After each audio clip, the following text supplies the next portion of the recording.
Welcome to Roll to Save, the RPG History Podcast, 2021 Year in Review.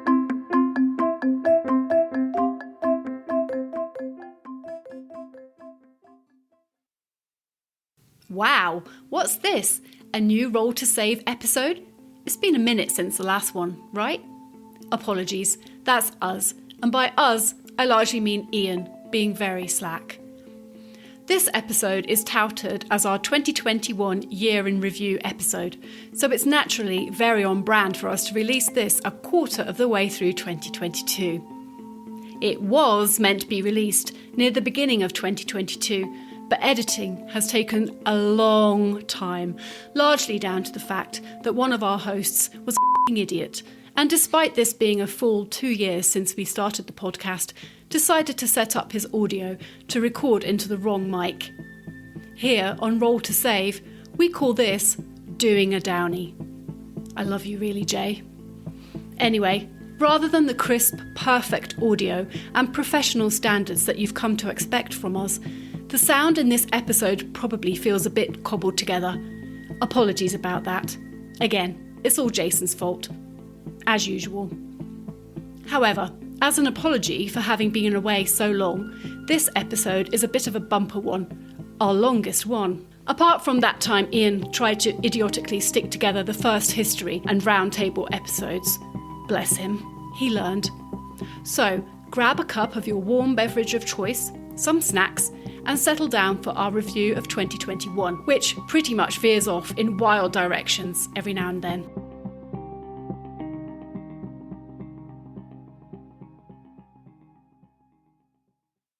Hello and welcome to Roll to Save. This is our year in review show for 2021, which means we've basically been doing this for 2 years now. Now I've got with me Jason, as usual. Hi, Iain. How's it going? Can't even speak properly today. We don't have Steve, sadly. Steve is not available. We've also got, filling in for Steve, we have special musical guest, Ryan Mossbarger. Ryan, how are you doing? I'm doing great. How's everybody else doing today? We are good. It's Sunday morning here in sunny Utah, so I have my coffee to keep me going, unlike a lot of the locals, and looking forward to it.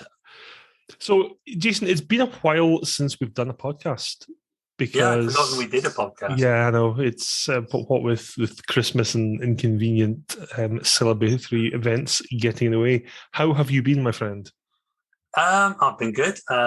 Loving life in the Republic of Ireland, having joined the expat community, or immigrants as they're known elsewhere. Yeah, so still looking for a house, which is proving really frustrating. Still doing too many games online. Too many? Not enough? Not quite sure. It depends who you ask. If you ask my missus, probably too much. That's always the case. Generally pretty good. And you've the haircut as well. The Mohican is gone. Well, I had to get a job, didn't I? Yeah, you've got honest employment, so you have to look less like a ex-mercenary.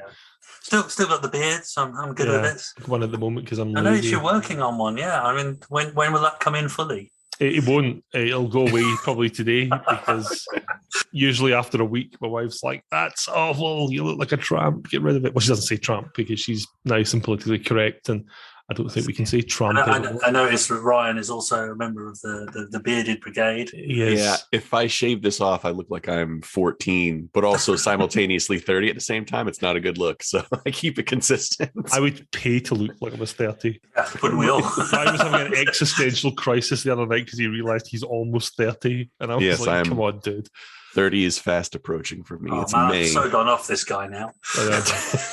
Well, that's why I'm very happy we've got Jason Seidel playing in our Thursday night group as well, because he's 68 or something, and it makes me feel young. If you're listening, Jason, I know you're not 68, but he's older than me, and that's the main thing. What's important? That's your criteria for half your players. It's just got to be older than you, so you can ridicule them about their age. That's the whole reason I was friends with you in the first place. He looks ancient, that'll do.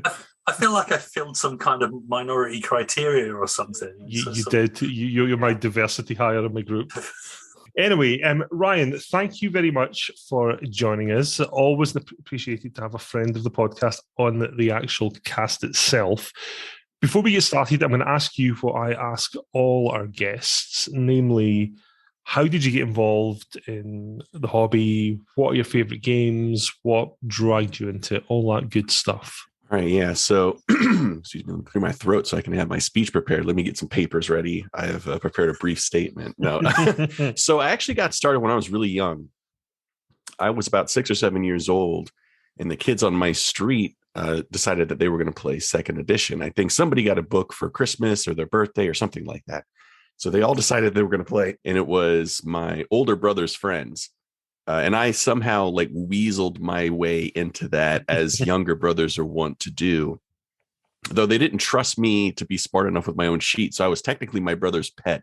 I had a sheet that was about like a paragraph. It was like just like had hit points, like what my THAC0 and everything's on there, so it could be easy. And then like I had my inventory. They're like, we don't trust you. He's like, your brother's gonna roll all your rolls. Like, don't worry about it. And I remember the big achievement when I think I was like, I just turned 7. They're like, hey, he seems competent. He can handle this. He's got the rules. So they gave me a full character sheet. Like the next day, my parents found out that my brother and I were playing Dungeons and Dragons. And this was like late 90s. And I guess they had still very firm memories of the Satanic Panic and all that stuff about, Dungeons and Dragons being devil worship. So they sat us down, and I would like to say they politely told us to stop playing for Jesus. But what they did was yell at us for like an hour and a half about how we were worshiping Satan.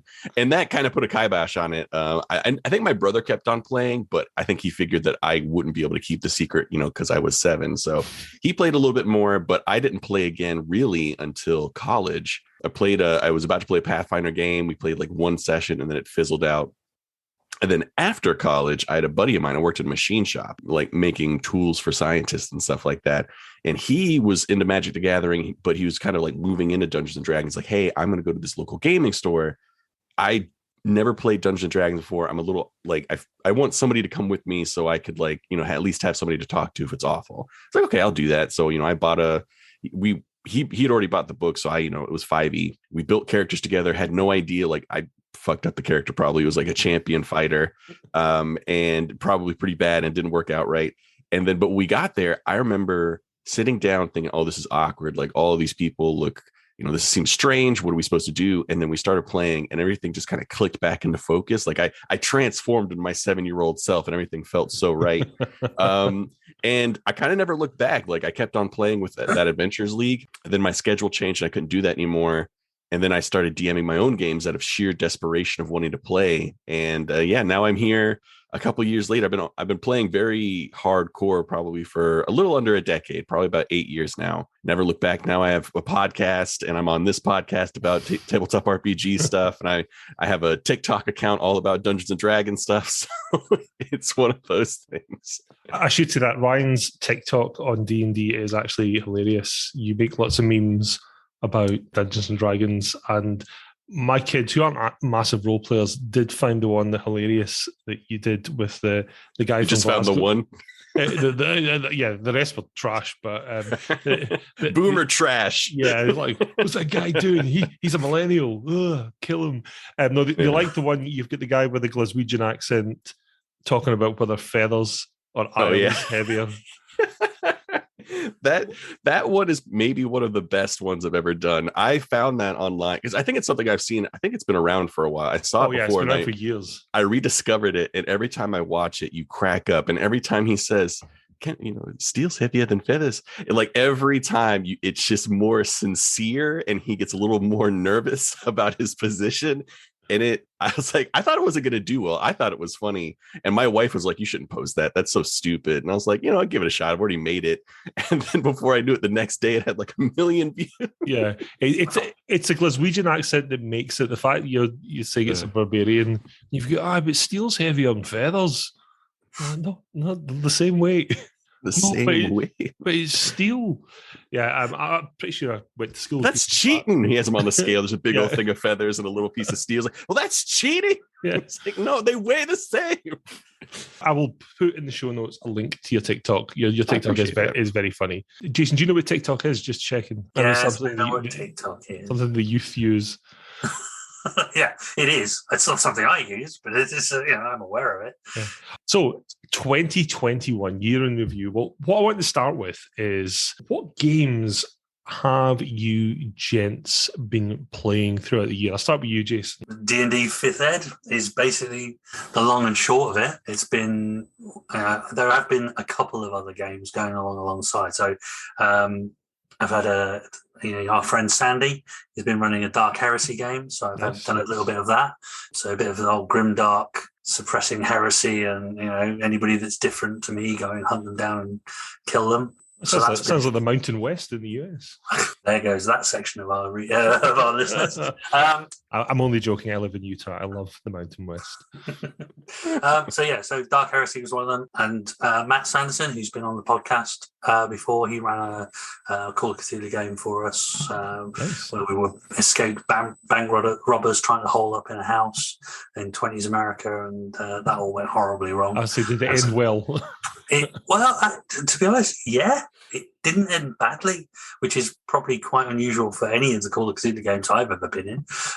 Usually, I'm wibbling in a corner or been dismembered by something evil from another dimension well before the end. Whereas this one, we actually, I think, made it out, which is quite surprising. Our group had a game of Call of Cthulhu recently. Steve ran one for us, and I think Steve was really disappointed because we kind of gathered all this evidence. And then we turned to each other like, should we just go to the cops? You're the worst. You're And like the worst players in the history of players. The thing is, we were genuinely sincere because it's like, we're like a university professor and a psychiatrist and whatever it was Josh was playing. And we're like, we're not competent to handle a bunch of occultists who are clearly summoning dead things. These cultists are killing people. I'm a mechanic. If they had car issues, I could solve it. I could translate Latin. This is nonsense.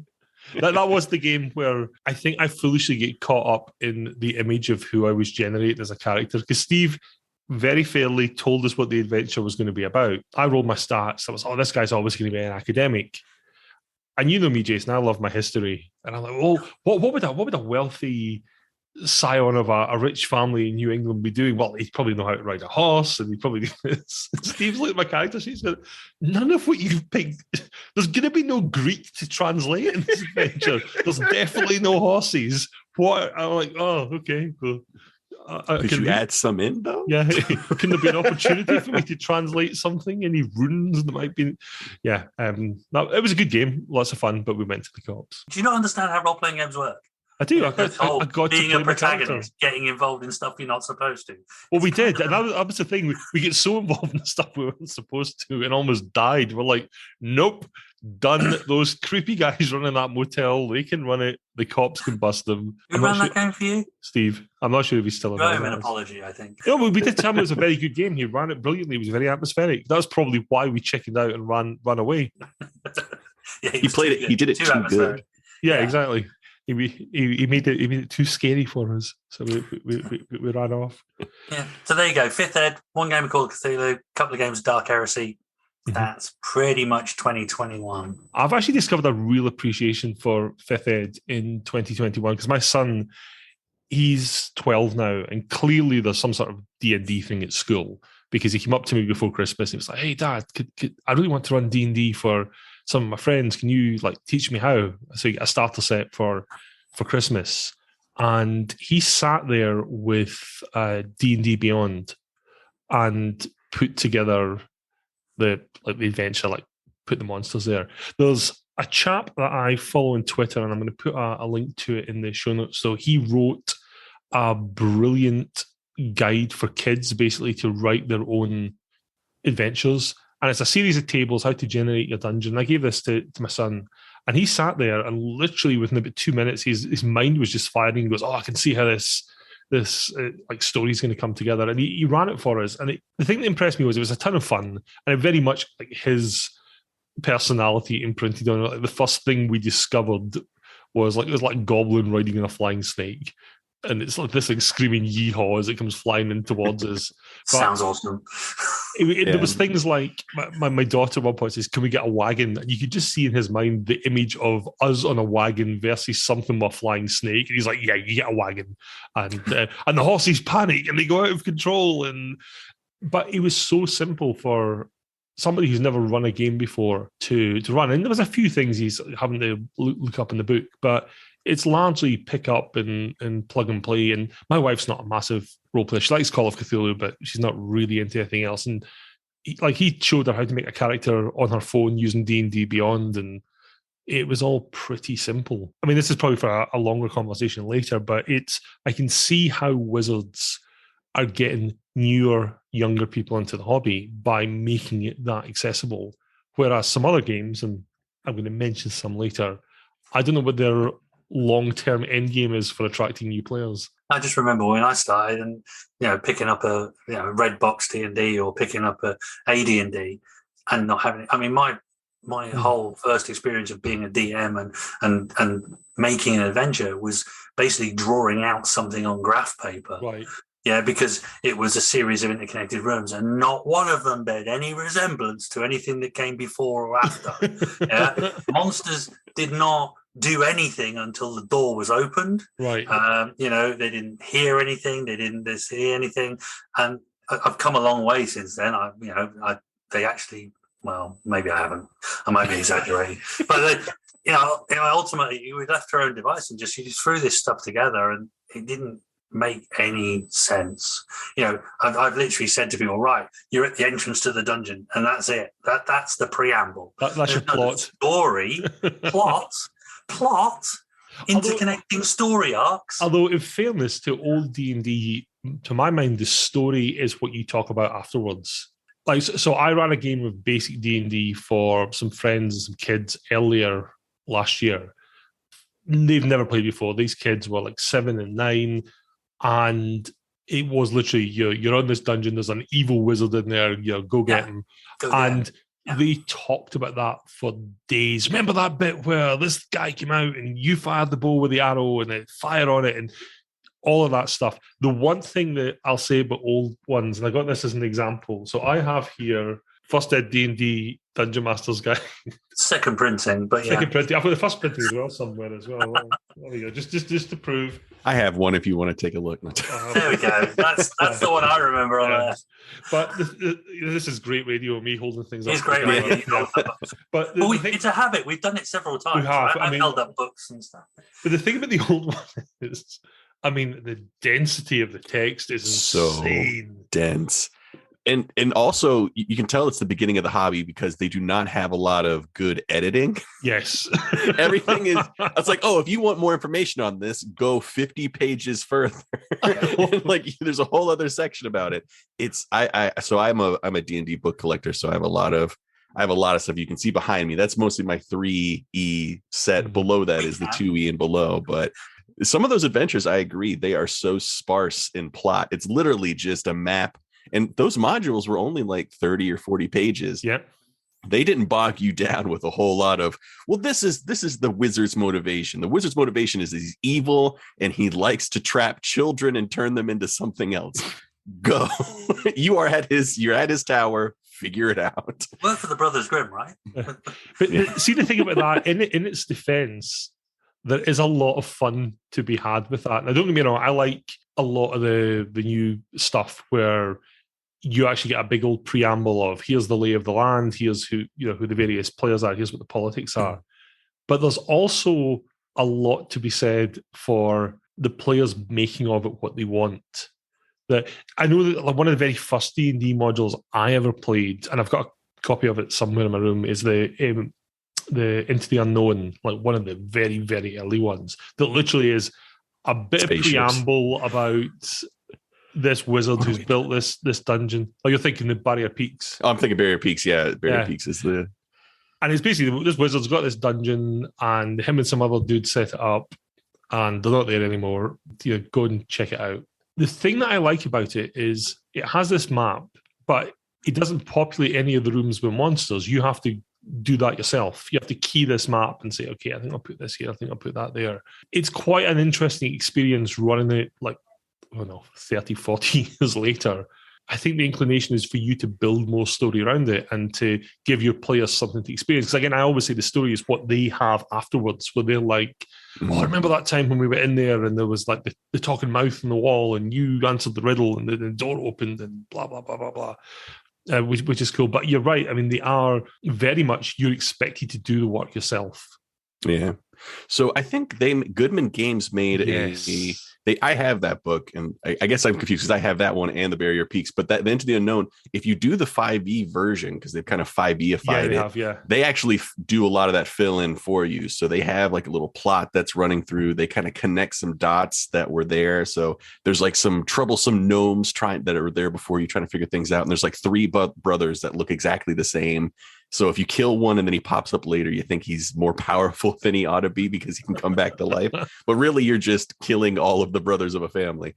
I hate gnomes. Gnomes are the worst. And also the descriptions of gnomes in earlier editions. It's like kind of funny. Like these sneaky, slightly evil short people here to ruin everybody's fun. But no, yeah. So yeah, it's interesting to see. I think that book is a really good example because it shows you the old version and then it has a 5e version. Yeah. So you can really kind of compare like what their style was back in the day versus what they do now. Well, I'm glad you mentioned Goodman Games. We'll come to that when we get to the what have we been squandering our money on in 2021. It goes to say I'm familiar with Goodman Games. Brian, what have you been playing over the last year or so?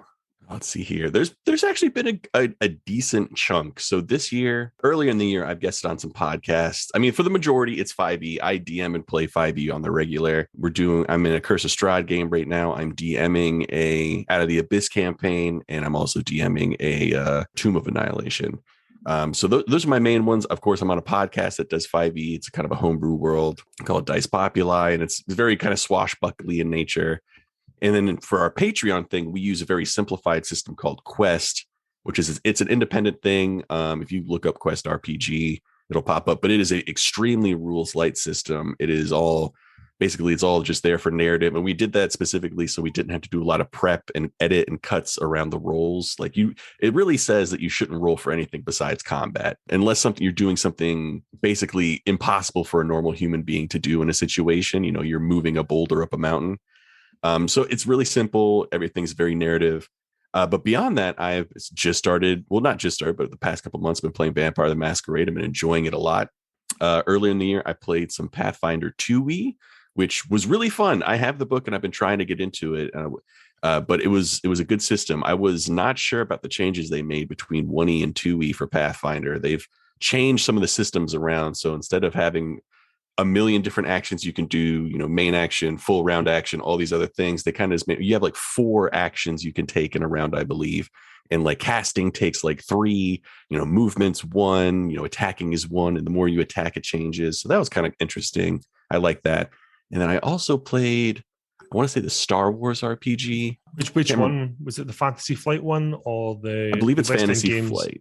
I believe it's Fantasy Flight. I guess because I think that's the newer one. Mm-hmm. And that was just kind of a one shot I did for that. Also Paranoia. I played Paranoia a couple times last year, and that was a lot of fun. So it's been a banner year for different tabletop RPGs for me. Like you mentioned, Pathfinder Second Ed. I got a invitation from our good friends over at Four Corners Games to play in a game of Pathfinder Second Ed. And I predictably went and got the book. And it is an absolutely gorgeous book. That's great. It's enormous. You could kill somebody with it. You could literally kill somebody with that book. It's. Can they do a faux leather version, Iain? I think they do, but I couldn't find it. But that's my kryptonite. It's your kryptonite. We'll actually get onto that shortly. My kryptonite makes a big dent in my 2021-ness. Oh, speaking of big dents, so Ryan, you have got exactly the same bookshelves as me behind you. Yes. I had bookshelves like that. Here's a very sad story for you, gentlemen. I'm currently surrounded by piles of RPG books because just after Christmas, went and put some new books onto the shelves. Turns out those shelves have a weight limit on them. And my wife and I were upstairs, and there was a noise like a bomb going off. And I came down to my office, and all my shelves had collapsed.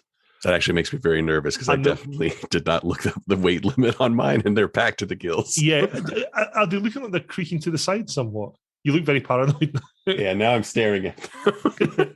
Yeah, just have a look because this thing just collapsed, and it'd been like rock solid prior to that. And I think The last few Kickstarters came in, just took it over the edge, and it was a sad pile of wood. The saddest thing was I've got a cabinet with my miniatures right next to it for War Machine. This is sad. And it hit the cabinet. It didn't break the cabinet, but some of the shelves fell. So some of the models fell on top of the other models. Oh, no. And I've got a big box of poor miniatures that need to be put back together. The saddest thing is there was one of my units. You know these stories you hear, like a house burnt down and everything was gone apart from there was a Bible in the corner that was completely untouched.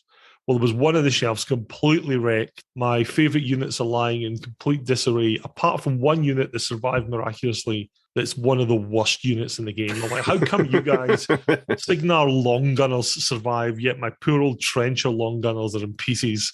This is shocking. You keep looking at your bookshelf. I'm very paranoid now. I'm extremely paranoid. I looked up on the IKEA website. Yep, there is a weight limit on those shelves. So, fun fact, Billy Bookshelves, check out the weight limit. So, was it just like the entire bookcase that destroyed itself? Or was it like I think singular... what happened is one of the shelves buckled. And as you know, with those shelves, the shelves themselves hold the frame together. Yeah. So, when the shelf snaps, it then pushes out the side bits. Oh no! Yeah. You can tell I'm into carpentry here. I understand what these technical terms are. And then as that happened, then the little spar at the bottom that obviously holds the whole thing up, as soon as that comes out, it just falls out and then everything collapses. That was my CSI reconstruction of the scene, because there was one shelf that was cracked. The rest were all okay. But it then just tore the whole thing apart. Are you going to cut that bit from the podcast? I don't think anybody's going to care. It's very interesting. Brian cares a lot right now. I'm going to Google immediately after we're done here. I'm going to Google how to reinforce a Billy bookcase. Exactly. Ryan's literally got a nervous twitch. He just keeps looking over his shoulder now. So yes, folks, precious books. If you have an IKEA Billy bookshelf that's one of the taller ones, please check out the weight limit. Or stop buying so many Kickstarters. No, actually, don't. Ignore me. Listen to him. Which brings us on nicely to Kickstarters. So I know, Jason, you're not a massive one for Kickstarters. Have you backed anything? I've done a few this year. Oh. I wasn't. I actually wasn't. So Privateer Press have got a chunk of my money this year. So you're talking about War Machine and stuff. What do you mean this year? Well, okay. From Kickstarter, as opposed to just my local gaming store or whatever, or eBay quite a lot. But so they did the Iron Kingdoms RPG, which I backed, and I've still yet to receive it, but apparently it's close to shipping. I've actually emigrated country in between, so God knows where this stuff is going to end up, but I'm hoping it'll end up here. I had the same with a Privateer Press Kickstarter. Yeah, exactly. Well, yes, they ended up in my house for a couple of years. But then there's, they did the Borderlands expansion, so I backed that as well. And also I backed the Monster Apocalypse board game, because it turns out my girlfriend's kids are actually quite nerdy too. And the thought of having big smashy monsters tearing down downtown skyscrapers and stuff is massively appealing. So I backed that as well. Loads of Morkborg stuff. So that's your fault entirely. I've not played the game. It's just the fact that, somebody told me there's a Swedish death metal RPG, and I'm like, well, I've got to have that. That's just got to be in my life. June, I backed that as well, the RPG. I know, I'm jealous I didn't back that. You got a nice book as well, didn't you? I've got a faux leather collector's edition, and winging its way to me at the moment is the Dust and Sand collector's edition faux leather copy as well. So actually, bearing in mind, as you say, I never really followed Kickstarter too closely. This year, I've seemed to have done quite a lot. Quite a lot indeed. The whole Morkborg space in Kickstarter is really interesting. I backed a lot. And one of the things I like about it is the people that put the stuff together, because it's like real small print stuff, it's never massively costly. There's a guy, Philip Reed, who I back nearly everything he does on it, because not only does he make really good stuff for Morkborg, he tries to innovate in what he does. So I've got a whole heap of his stuff here that I backed. And you get things here, like there's a traditional book. He did a book here, a book of monsters, which is great. It's a lot of the creatures in Morkborg, they're really original takes on fantasy creatures. So he did this entire book all about monsters. And it's a traditional book, hardback, lovely. But he does all these other little things. Like he made a record that has It has a adventure in the sleeve, the Tower of Scoundrels. It's fantastic. Do you want, for our younger listeners, do you want to explain what a record is? Yeah, Ryan, do you know what a record is? Yeah, it's like a CD, but worse, right? Yeah. Imagine a CD but with a hiss in the background. Yeah. To be honest, I'm quite surprised he knows what a CD is. Is that young? But he also did some decks of cards so you can draw things for like injuries and background secrets. He did a series of little books here for like denizens of the city and of the forest, all sorts of really, really good stuff. They're never massively expensive, and he always delivers on time, which is great. And Sorry, what? Yeah, exactly. Unknown on Kickstarter. Yeah. But the production quality is fantastic. So if you need to get the Merc Borg, Philip Reed's one. The other guy, it's a German guy, Christian Eichhorn. He produces. Come across him already. Yeah, bunch of stuff. Yeah. He's really, really good. Got stuff is the one I'm really keen to get is the Cyborg. Yes, I've heard that. The cyberpunk stuff that flicks my switch, and I just think that the whole idea of this like terrible end of the world kind of setting feeds really nicely into that cyberpunk dark futures stuff. So that's the one I've got other stuff I'm really looking forward to, but if it was one thing to pick out the Kickstarter, Cyborg would probably be it. Although I did forget to mention our friends at Nightfall. So I've been back in the Slay Industries stuff. So Collateral is the new source book that's coming out. So I've backed that to the hill. And, it is just a question of a wait for them to publish it. And they just might as well have a direct debit from my bank account. Just take my money. The great thing about the Slay stuff is Dave Allsop's been sharing some of the artwork on Twitter. Yeah, it's so good. Every time I see it, I'm just like, I want the book now. This looks so good because he's such a talented artist. Some of the gangs he's produced, the gang art he's done recently as well. It's so original as well. That's what I love about Slay. The setting is just. I saw the other day, and it was basically an autopsy, or it looked like an autopsy, but almost like a traditional Victorian teaching autopsy, where you'd have all the like arena with the decked seats and the people sitting watching. And there's a guy; he's clearly dissecting a stormer on the table and stuff. And that immediately, I sat there and was like, "That's a slant I've never put on Slay," and the fact that you could take Slay and do almost like a Victoriana kind of side to it as well, which is weird. So it just shows the breadth of what you can do with the game. Yeah. And if you know how the game hangs together, then that actually even makes more sense than you think it does.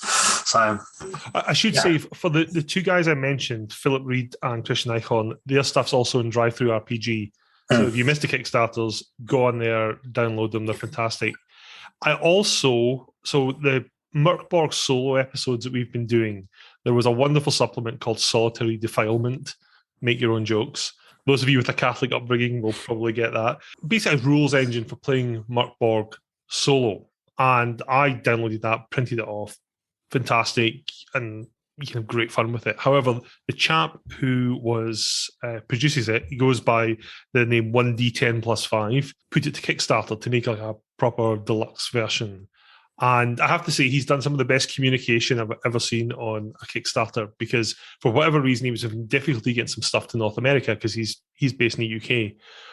And so he's messaging me going, hey, I'll send you another copy out. And he's been constantly in touch. Has it arrived? And it has arrived. So I do have a copy. And it's great. It comes with the main rules, but also it's like 4 little booklets with it that has like mini adventures so you can run games solo, and it's a really good product. Solo gaming, I was really skeptical at first about it. I thought it was just like fighting fantasy, only you make it up in your head. That's weird. It's not. It's a ton of fun, and things like this really make it simple. I literally lost hours running through a solo campaign of Merc Borg, and it just like fires the old neurons, and you're like, wow, what's all this cool stuff. The final Merc Borg thing, though, I'll mention is it's one of the official Kickstarters they had for a set called Heretic. I knew. I was just looking it up. I was like, because, did you get the icon bit as well? Of course. You did. It comes with a box called Icon. It has these beasts that you can summon, which is great. Yeah. It comes with a adventure thing. It comes with the actual book itself, and it's like almost like a magazine format, but the quality's brilliant. You can see there's got sort of shiny red flames. Nice, yeah. Nobody can see it, Iain, except us. I know exactly, but we're sharing it through the magic of voice. But it also comes with what I think is one of the most beautiful GM screens I've ever seen. It's tiny.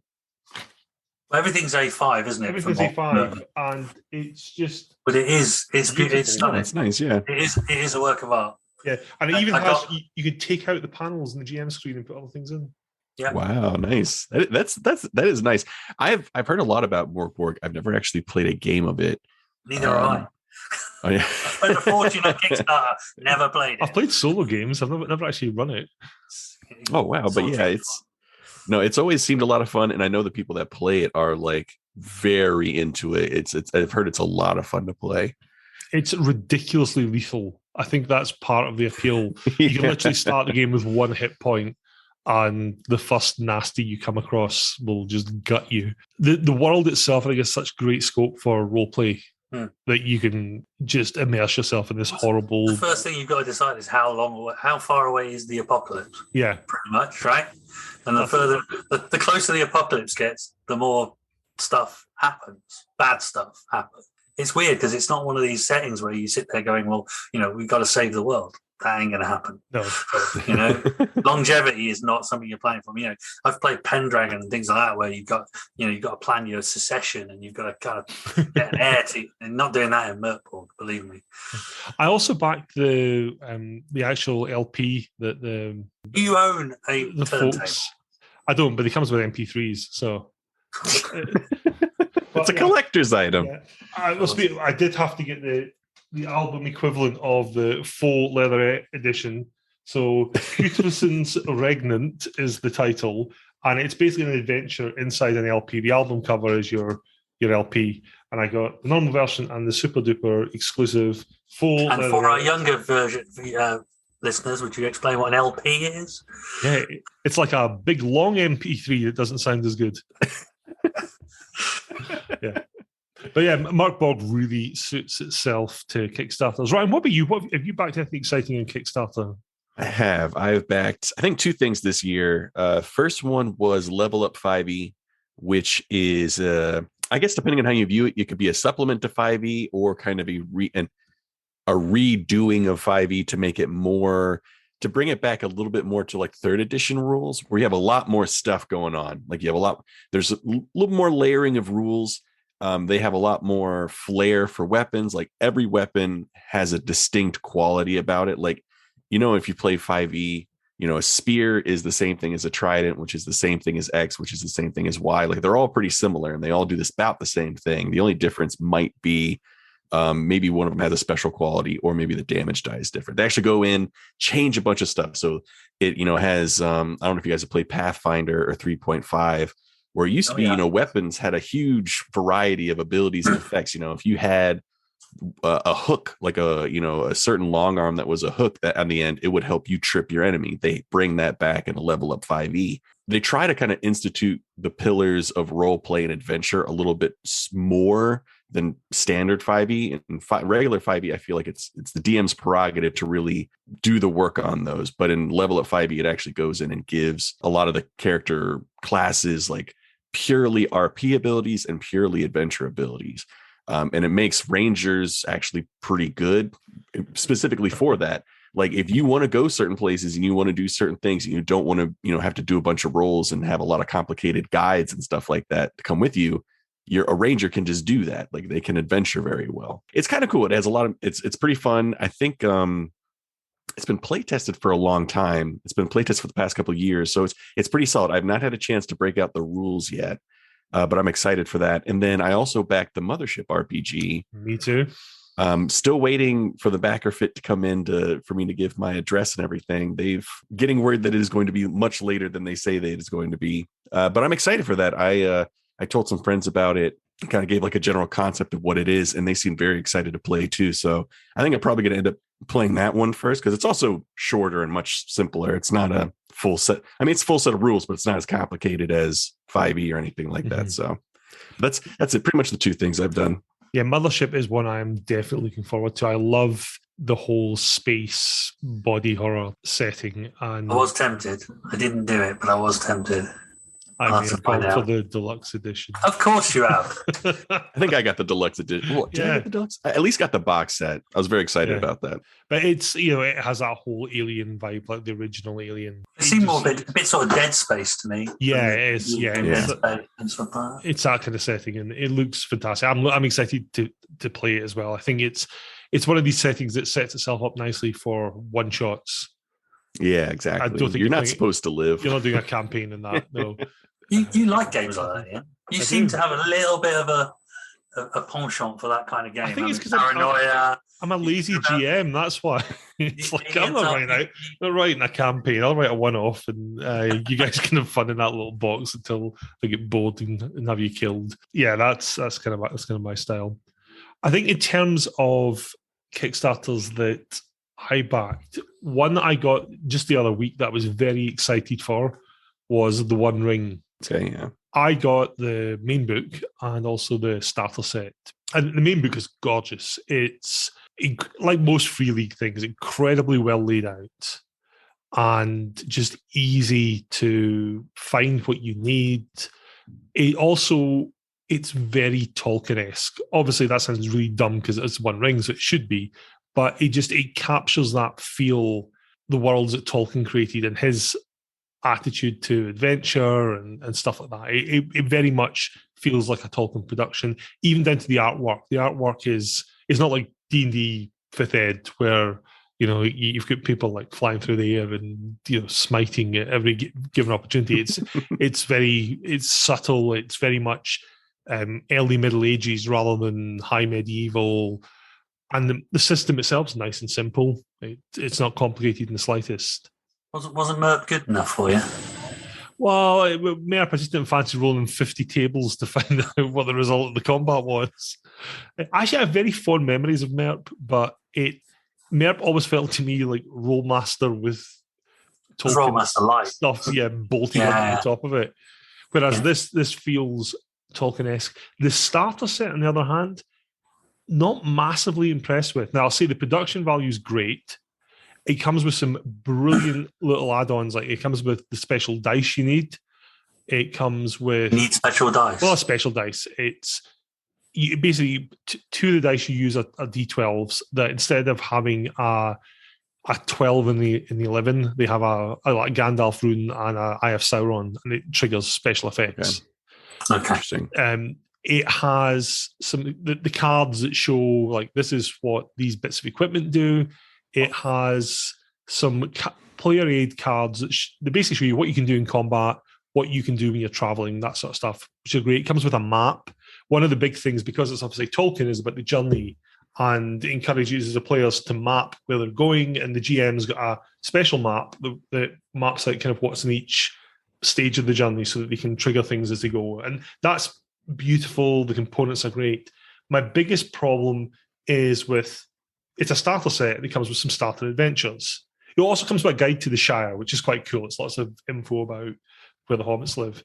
Biggest problem with the starting adventures is when you think of a new audience that you're pulling into the game, and you're talking about Tolkien's game, and I know Tolkien purists will probably hate this, but a lot of people will come to it, well, I've seen the movies, they've not read the books.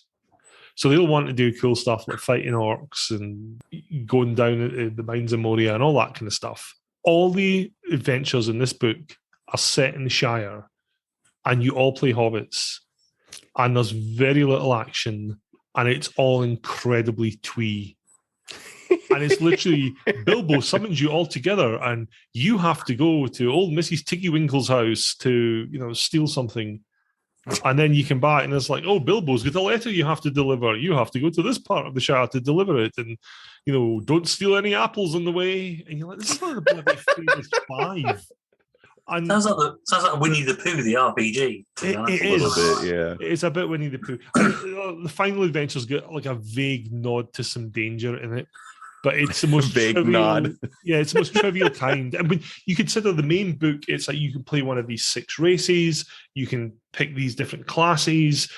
Here's all the rules for combat. In this, it doesn't give you a flavour of the rest of the setting. It's basically hobbits.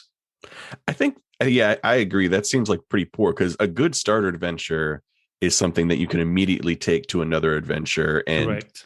because for 5e, a lot of the starter adventures, they're just a blip on the radar. They're relatively short. They get your party acquainted with everything. They maybe give them some allies, and then they have a early victory.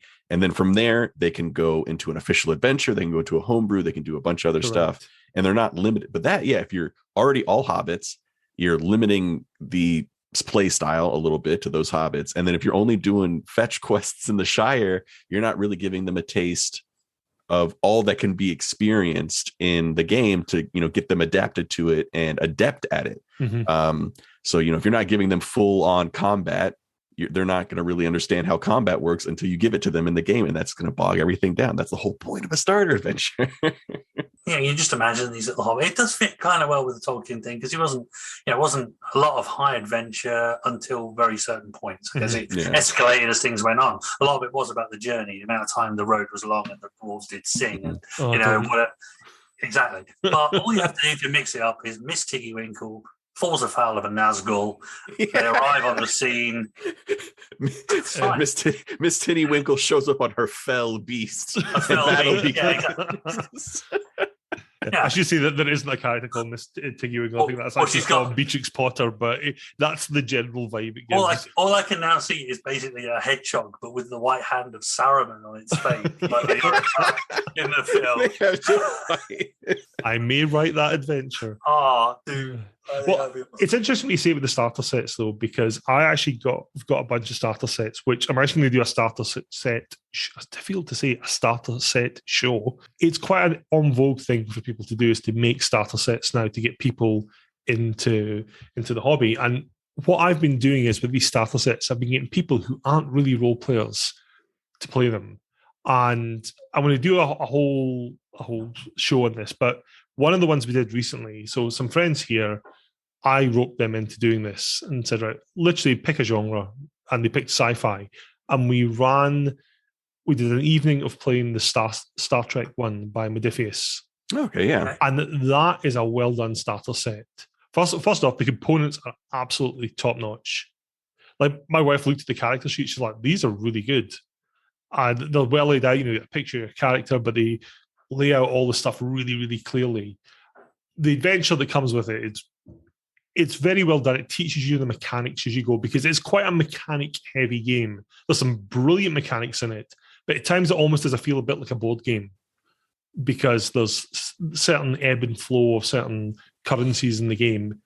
But the thing that it does that really helps brand new players that have never properly played, the first time a combat starts, you kind of builds up, and then suddenly zap, this disruptor bolt comes down the corridor and you're in combat. And it comes with these maps that you slap down the table, and you put counters down for yourself and for the bad guys.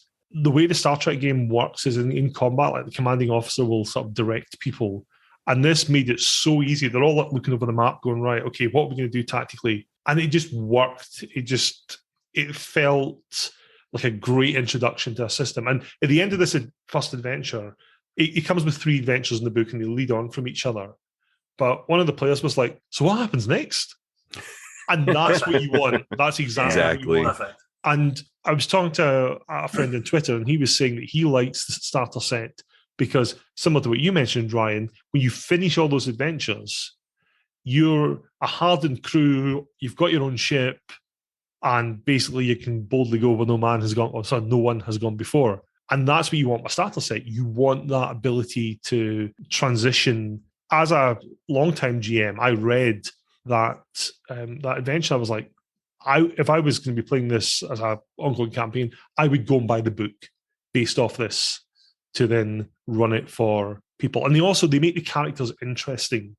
So the pre-gens you get, people are like, oh yeah, I like this guy. I'm happy. I'm excited to play this character, rather than you get to have bland Hobbit number 2. You've got an umbrella. This guy doesn't. He's got a pipe. He's got a pipe full of weed. Don't worry. Exactly. Yeah, he's a stoner Hobbit. Yeah, lucky you. But yeah, no, that sounds great. Like, one of the things I really do like the Start Adventures for 5e. I think Minds of Fandelver is pretty great.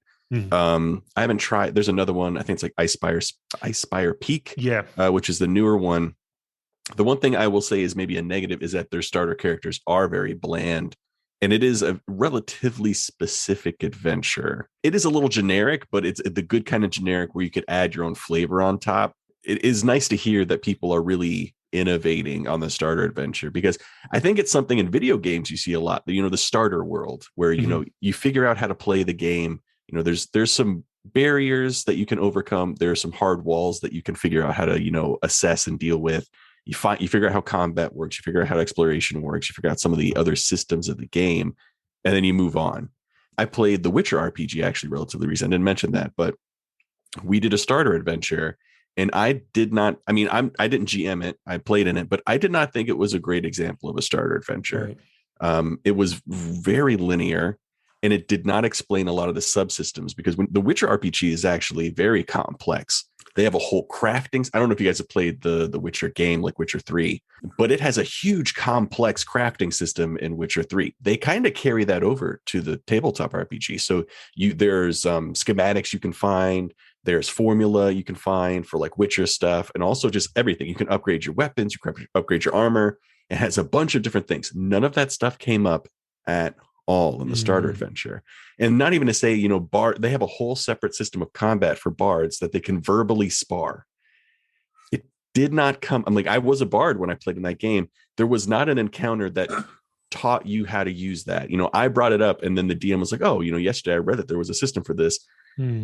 We'll see if it works. Like, I have no idea. It doesn't do a good job of explaining. So it's good to see that some other ones are really embracing the starter adventure the way it should, be done. The thing that surprised me about the One Ring one is I've also got the Alien starter set, also by Free League. And again, production value's massive. I own the Alien RPG proper, but the reason I got this was I saw online people were like, the adventure it comes with is amazing. And also the components it comes with. If you're running the game full stop, you'll want the components. It's weapons cards, equipment cards, the dice that the game uses. I mean, you can use normal D6s, but it's nice to have a set of dice with facehuggers on them, all that sort of good stuff. And it is a brilliant starter set, mainly because Alien suits itself so well to one-offs. And the adventure that comes is a one-off. It's a 3-act cinematic adventure. Reading through that, I was like, I would love to run that. That's going to be a brilliant. It's very Alien. You're on the commercial ship and you receive new directives for the company. You have to go to this location, and there's something there. And the tension's great. The components of the game really add to it. There's a massive map of what you're exploring. You even get little counters for the motion tracker. So when things appear, yeah. Although I would just feel the need to make the noises throughout it. Terrible impression of emotion. It's not. Actually, fun fact, on Friday, my son went through a rite of passage. We sat and watched Aliens together. Oh, no, it's so good. The first time watching Aliens. First time watching Aliens. It was great. He actually really enjoyed it.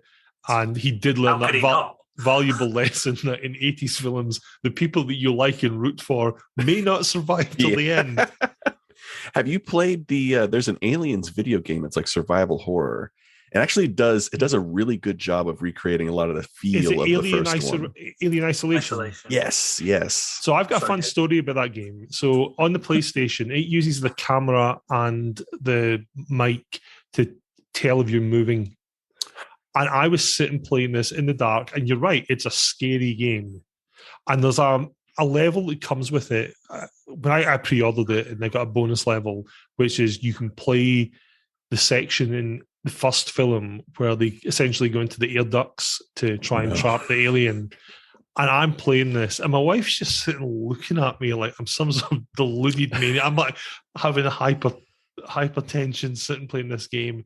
And eventually she just gets bored and she yells at the top of her voice, "Hey, alien, I'm over here." And this thing just runs at me. Oh like, my okay, God. I'll turn it off. We'll play something else. We'll play something a little less, just me scared in a room. Oh no, just whimpering. It was a bit like the original Aliens versus Predator on the PC all those years ago. It was so good. Mm-hmm. The motion tracker made that game terrifying. Yeah, absolutely. I've been playing Aliens Fireteam Elite a little bit recently as well. That's a beautiful game. About that. Yeah, it's. I mean, don't get me wrong. I don't think there's a huge amount of longevity in it, but it's good fun. You can get extra equipment, change your weapons if you want to have a smart gun or an incinerator or whatever you want to use. It's pretty good, and the sounds are spot on. So, the pulse rifles. Do you sit and quote the film as you're playing? Game over, man. It's game over. Coming out the goddamn walls. There goes Rock. Get him. Yeah, exactly like that. That is it. But it's online multiplayer. It's three-player multiplayer online. And it's quite good. Do you remember, Jason, years ago, we used to play AVP2 online? Yeah. And the valuable lesson... At a friend's house, not online. As a LAN party. But yeah, the valuable thing that Jason and I learned very quickly, we used to always volunteer to be the alien. People are like, why would you want to be the alien? You can be a Marine and you'll have guns and you'll be the Predator. The thing that nobody learned after hours of play was to look up. No, I feel that's true. It's so true. I was playing, I have Game Pass, and so I downloaded Resident Evil 7 the other day because I didn't have a lot to do and I hadn't played it. And I have come to one of the bosses, I think it's like Marguerite, which is the mom. And the only time I think I've been genuinely terrified in that game is when in the middle of the boss fight, she kind of disappears into, she's hard to find. She kind of disappears. And then she's like, I was walking through, she's like, I see you. And I'm like, where is that coming from? And then she's like, oh, I'm going to get you. I was like, where is that coming from? And then I slowly look up and there's her face and she's in the middle of an attack. And I think that's like legitimately one of the only jump scares. I mean, it's a scary game. I think at least for video games, I'm a tough like egg to crack when it comes to scary stuff. That one legitimately got me. Well, speaking of video games and role-playing, something that I love, there's a game, it's by Paradox Interactive called Crusader Kings. And it's a wonderful game for emergent role-play because unlike a lot of Paradox 4X style games where you play a country, in this one you play an individual. You'll be like a count or a duke or a king or an emperor. And like Pendragon you mentioned earlier, Jason, it's about keeping your succession going. You have to basically make a dynasty, and you play through the years, and you have to get an heir, and then your heir obviously has to get an heir, and you expand your territory and all that sort of stuff. And I've been playing a lot of that. I've been playing it for years, and I absolutely love it. But they also have a game called Europa Universalis 4, which takes place in the 1400s. Crusader Kings goes up to the 1400s.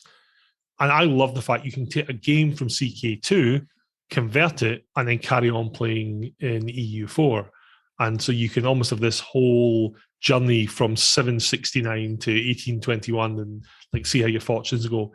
But the thing that I discovered, because I've not played EU4 for years, and I loaded it up over Christmas. It did like a billion updates. And I'm sitting playing the game, and two of the things that I love in life are military history and metal music. And this awesome metal track starts playing. And I went to my wife, that's phenomenal. What that is. So I go on the internet and basically type EU4 awesome metal track. And literally there's a post in Reddit going, I've been playing EU4 and there's this awesome metal track. Who is it? Turns out it's a Swedish band called Sabaton. Oh yeah, I've heard of Sabaton. They're my new obsession. I love Sabaton. All the songs are about military history. Like the song that was in EU4 is called Carolus Rex. It's about Carl XII of Sweden. Download that song, listen to it. It's amazing. And then go and look up who he is. This guy is an absolute badass. I mean, I think he was probably a genocidal murderer as well, but bit of a badass. There wasn't a whole lot of difference between those two in the old days. Yeah, exactly. It was kind of like, comes with the territory. It's like, here's your badass hat, here's your genocidal murderer hat, off you go. But they've all sorts of songs. They've got videos on their YouTube channel. They tour. I mean, they're a big band. I think they're like Sweden's one of their most successful metal bands. But there's a song, one of the songs they do is called The Winged Hussars. I'm not Polish, but after listening to that song, I'm proud to be Polish. It's awesome. They're just like, I want to be a winged hussar. Anyway, that's a complete tangent. So I'd say other things game-wise, going back to what we were talking about originally, is I'm actually going to be running the Alien RPG soon because as a Christmas present, I got the Destroyer of Worlds scenario, and it's phenomenal. I obviously can't say anything about it because, Jason, you're playing in the game. You're playing the captain of the Marine squad, and I hope you have all your cheesy aliens quotes ready for that. The first question I ask is, how many drops is this for you? 38. simulated. Yeah. So How yeah, many it was nice. It was combat nice to be reassured that actually the character had actually been done a bit more than that. So Yes. we're not an incompetent Gorman style officer. No, you're not. You actually, your whole team's fairly competent, which is good. But that's another example of Free League's great production values. So this module, it comes in a box. It's got the book with a scenario. It's got like a map, so several maps, handouts, character sheets that are great production value. It comes with these little agenda cards for the characters, because a bit like Paranoia, you get your own little secret missions that you have to do, and they change as the game progresses, which is nice. And a whole load of other bits and bobs like that. The thing that I really loved about it, and this goes back to what we were saying about new people getting involved in games, this adventure is designed that if you have the starter set but not the main set, you can still run it. And that is a genius play by them. So you have people that buy the starter set, think this is really cool, but I want to try out a different mission. You can buy a published mission and run it with the information you've got in the starter set. It means you're still using the pre-gens. You can't like write your own ones yet, but what a cool way to get people into and staying with your game from the starter set. To make this easier to run, I'm running it through Foundry, because Foundry just makes everything a bit prettier. And there's an official module for Foundry, and it just looks and it runs brilliantly. It looks great. It does all the calculations for you. I mean, the system is simple. So one of the beauties of Alien is the system is great. I look forward to dying horribly. No, that's not that's your all. attitude.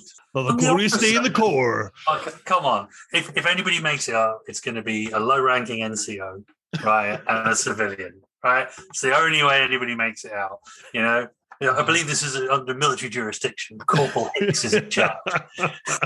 Well, speaking of other starter sets, I got the Call of Cthulhu starter set to try it with my guinea pig group. And Chaosium do a brilliant job with their starter sets as well. Their production values are great. And they do this sort of slowly catchy monkey approach with it. With the Call of Cthulhu one, it comes with a solo adventure because it assumes the GM is brand new. So there's a solo adventure that the GM can do on their own, and it teaches them all the basic mechanics. There's then a one-player adventure for the GM and a single person if they want to like practice the skills on. There's then a larger adventure, but it's confined to a small locale. You know, it's like a single house almost. There's some investigation and stuff you can do, but it's a contained adventure. And then there's another adventure that's a bit larger. And then based off that, you can then go and play in any other Call of Cthulhu game with the characters you've made. And it works. It works really nicely. Again, they've put it together. I've been running Call of Cthulhu for years, and I was impressed by it. I was going to say, what do you need a starter set for? But then this is the grand experiment, right? Exactly. But it's a really good one. That's cool. What cool things have you bought, Ryan, that haven't been Kickstarters? Oh, a lot of books. I am a book new bookshelves. Yeah. Well, no bookshelf. I might have to buy some new bookshelves, I guess, or figure out a way to reinforce these in a way, because that I'm still nervous about it. But no, yeah, I'm a book collector.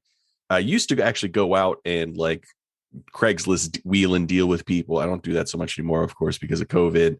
But I scour the internet now and local game and local bookstores for stuff. So I recently bought, Christmas came, so I also got some books for Christmas. So I got Delta Green, speaking of it, like Call of Cthulhu vein. So I got Delta Green I got the the Keepers book, I believe, the GM book. Got that for Christmas. I've started to read it a little bit, and what's in there is actually really cool. And I just got to figure out a way to get a group on it or figure out something. I've got so many tabletop RPGs I've bought recently. I've got the actual 7th edition Call of Cthulhu. Like I bought Zweihander a little while ago. Would have been wanting to play that, but it's going to be impossible to find a group. And I've been buying slowly but surely Vampire the Masquerade stuff. I bought the Book of Nod yesterday, so I'm gonna have that coming in, and I've got a few like the Camarilla Guide and a few other things. A lot of Dungeons and Dragons books. I bought some, I think it's 3.5 Dragonlance stuff. So I have like Bestiary of Kryn, Towers of High Society, all that stuff. I've been buying some of a lot of so I'm slowly but surely collecting all the Goodman Games Reincarnated Adventures.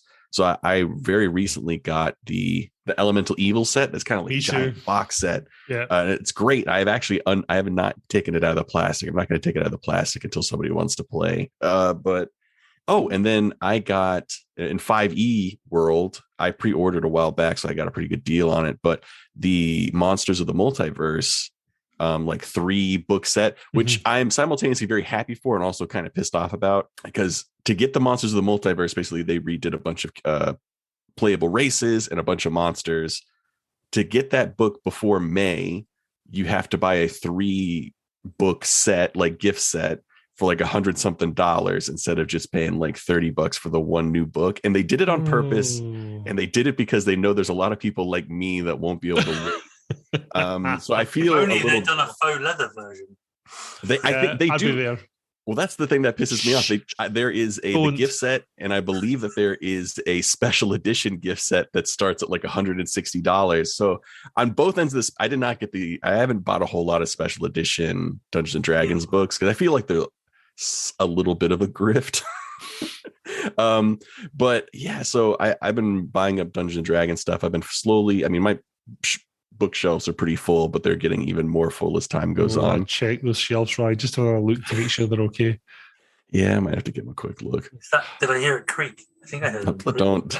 That's not funny. No, we're going to be playing Vampire next week, and I'm like, Ryan, why have you got those steel girders up next to your shelves? You joke that might be a thing that I do. Well, just to further reinforce that, I too got the Temple of Elemental Evil set. It got damaged when the shelves collapsed. Oh no! I've got a split in the slipcase, which made me really sad. It was such a beautiful set. But those Goodman Games books are fantastic. They basically take classic D&D adventures and they give you the classic adventure, plus they convert it for 5th ed as well. But they also give you all this sort of tabletop RPG archaeology where they talk about the concept of it, where it came from, they interview people involved with printing it. They're beautiful books. I got the one for the Expedition to the Barrier Peaks as well. Yeah. And I assumed it was going to be, because I had the original one years ago, but it's like a 32-page module, and I assumed it was going to be something similar. And it's like huge tome, thick tomerized. I'm like, I am happy with this. My bookshelf's like, no, don't put it on me. I'm going to collapse. Like Ryan's bookshelves will do next week. Oh no, don't say stuff like that. I can't take it. I've invested so much time, money, and effort into the books behind me. I know. Hours searching online. Likewise, I think my wife's secretly appalled at how many books I've now got lying on the floor in bundles. I think she realised quite how many there were until the book apocalypse started. I didn't know how many I had so I started collecting a few years ago, maybe like 2 years ago. And then when I moved, so it all started, I went to a used bookstore and I was walking through there, and then I was just, they have 5e books. Let me see if they have any 5e books I don't have, what the prices are. They're like, as is 5e books were terrible price. They were like more than MSRP, but I there's something like tingling in the side of my face. I turn over and I swear to God, there was like 15 box sets. Going back, like the original Greyhawk box sets, there was some Spelljammer box sets. I'm like, oh, that's interesting. I take one out and I look at the used tag. It's like, oh, they're selling this full Greyhawk box set for $10. And then I looked around, like I just discovered a secret. So I run over, grab a cart, and I start throwing all these in here because, like, I know, like, I wasn't like a gamer head or anything like that, an eBay professional, but I knew that those were worth a lot more than that. So I started being like, oh, this is gonna be I'll make some money, I'll flip these. And then I started looking through the books and the art and everything. I was like, oh, these are really cool. And now I regret selling a lot of those books because when am I going to find a classic Greyhawk, like the first box that they ever did, for $10? I sold it for $200. I'm never going to find it again. I know I've got a lot of original kind of box sets. I've got like Paranoia First Edition, Paranoia Second Edition, and I know that you could put them on eBay and get a decent price. But when I have shelves, they look really nice on the shelves. So I actually I went to a bookstore over Christmas because I'm from the DMV area. I went back to the DMV area for Christmas, and I went to one of the bookstores I used to frequent, and I saw a Paranoia box set in a case, and it was only it was like $40 or something like that, $40 or $60, somewhere in that realm. And I considered buying it, But then I was like, I'm gonna have to put it in my backpack. I'm gonna have to put it on a plane. Like, and also one of the things I've been burned out, because sometimes when you get the box sets from these things, they seal them up in plastic. They saran wrap them basically, and then heat shrink it or whatever. And you can't really check until you bought it. And if it's not complete, you won't know until you get it home. And then I was like, well, it could be not complete. And then I'm going to put it in my backpack and it's going to get absolutely destroyed. Do I really want to do that? Do I want to spend $60 to destroy something I am going to feel really bad about when I get home?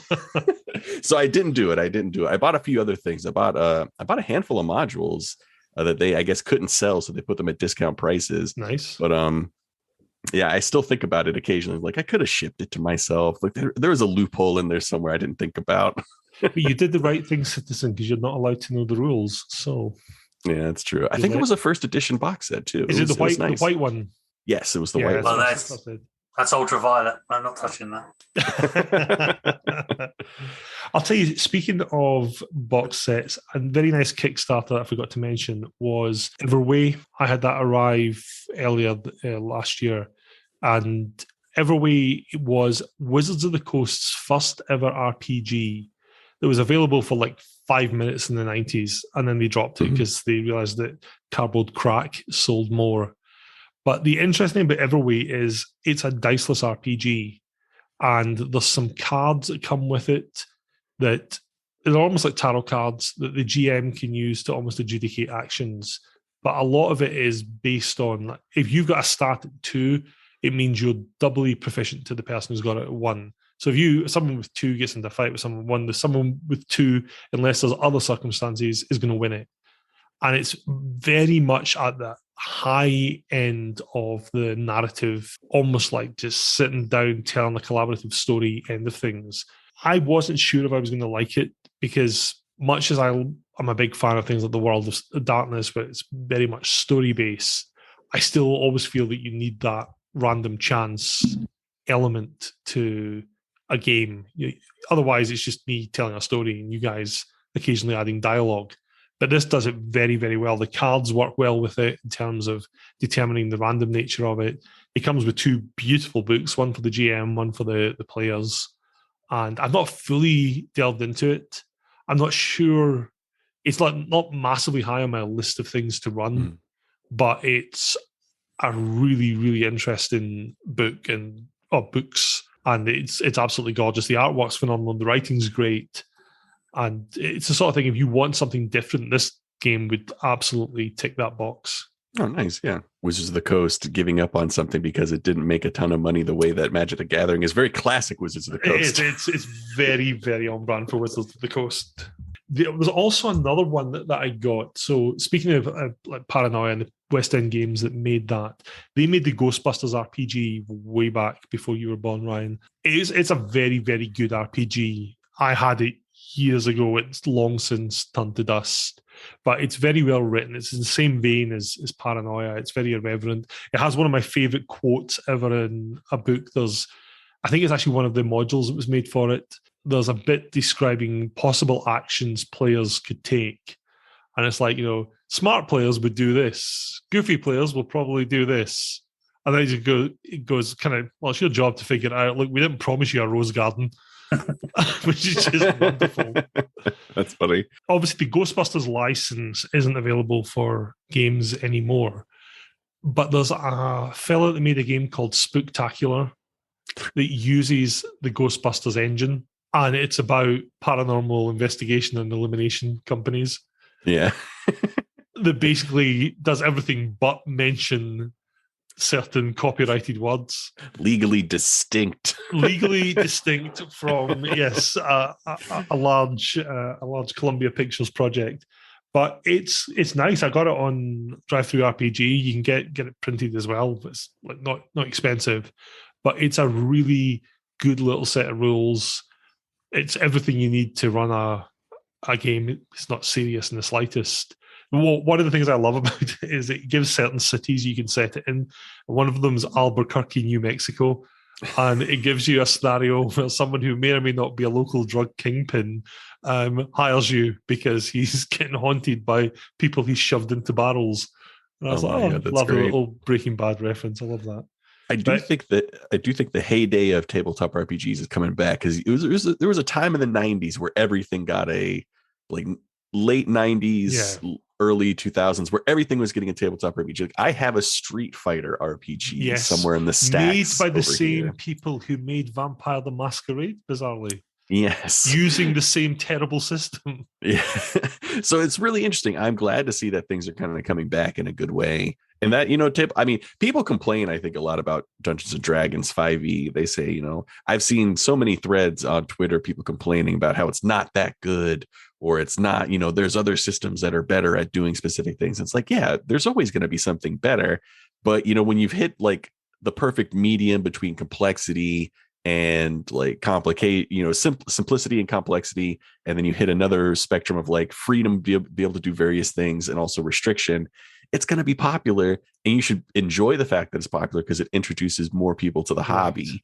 Yeah. And not all of them may play, the Aliens RPG or something, but a fraction of them will, Yeah. But so I think somebody I was following on Twitter said, stop telling me why D&D isn't great and tell me what makes your system better. Good. Yeah. Well, not better, just good. And I think you're right as well, Ryan. I mean, the amount of stuff that seems to be coming out. So Modifius we mentioned before, and they've got Fallout RPG, Star Trek, Conan, and Dune, which I'm quite into at the moment. And then you've got things like our friends at Nightfall Games doing the Terminator RPG. Yes. Like so there is. Everything seems, you're right, it seems to be a new golden age, maybe. But hopefully not all of them end up as I don't know, as sort of gathering dust on a bookshelf like Street Fighter, possibly. Yeah. I don't know. Was that ever big? I don't think that was ever big. I don't think it was ever big. Oh. I remember seeing it when it first came out on White Wolf's website, and I honestly thought it was like an April Fool or a mistake. I'm like, you guys make werewolf, vampire, mage, changeling, wraith. Why are you making Street Fighter?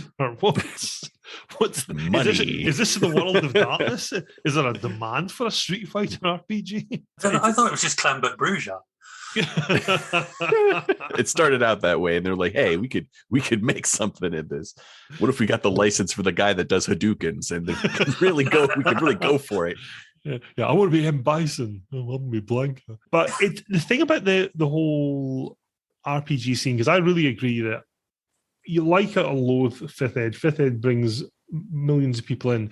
What I really hate is seeing all the arguments online, which is my imaginary elf game's fun is better than your imaginary elf game's fun. It's like, see if someone's playing an RPG, I don't care if it's one that I don't like. I'm happy that they're playing it. So I've been talking to some friends online about different versions of Warhammer. And one of the things, which will come as no surprise, I went all in on the Enemy Within reprinting for 4th Ed when it first was announced. Mm-hmm. And I've been having those slowly but surely arriving. And I have to say, production values are brilliant. The books are gorgeous. The faux leather it covers are very nice. And it just comes with a lot of good stuff. However, there's a lot of problems with it. 4th Ed, I've started running 4th Ed Warhammer for my Tuesday night group. To me, the system is bloated. Jason, we've talked about it. It's bloated and problematic. They've taken no real lessons from the early 80s when Warhammer was first introduced, and they've just added a load of more crunch in for the sake of it. There's some stuff in 4th Ed that I like, but I think thematically I prefer 1st Ed. I'm never going to tell anyone who's playing 4th Ed, you shall not play that. That's the worst thing ever. Someone's having fun with 4th Ed, you go for it. You have fun with 4th Ed, and I'm happy that you're playing in a game world, because I still love the game world. The engine is just awful. But I would never tell someone, your Pretendy fun time games are worse than my Pretendy fun time games. If you like, and you see a lot of that, especially with D&D. And at first I thought it was a 5th Ed versus older versions, and it's not. There's people who play 5th Ed that tell other people who are playing 5th Ed that their version of 5th Ed is somehow worse. I'm like, guys, seriously? We're really talking about the same thing here. It's made-up fantasy world. Stop railing on each other. You sounded very magnanimous there and very kind of level-headed and open, but I'm just going to say Requiem. Yeah, that's different. He's not as fair-minded as he may sound.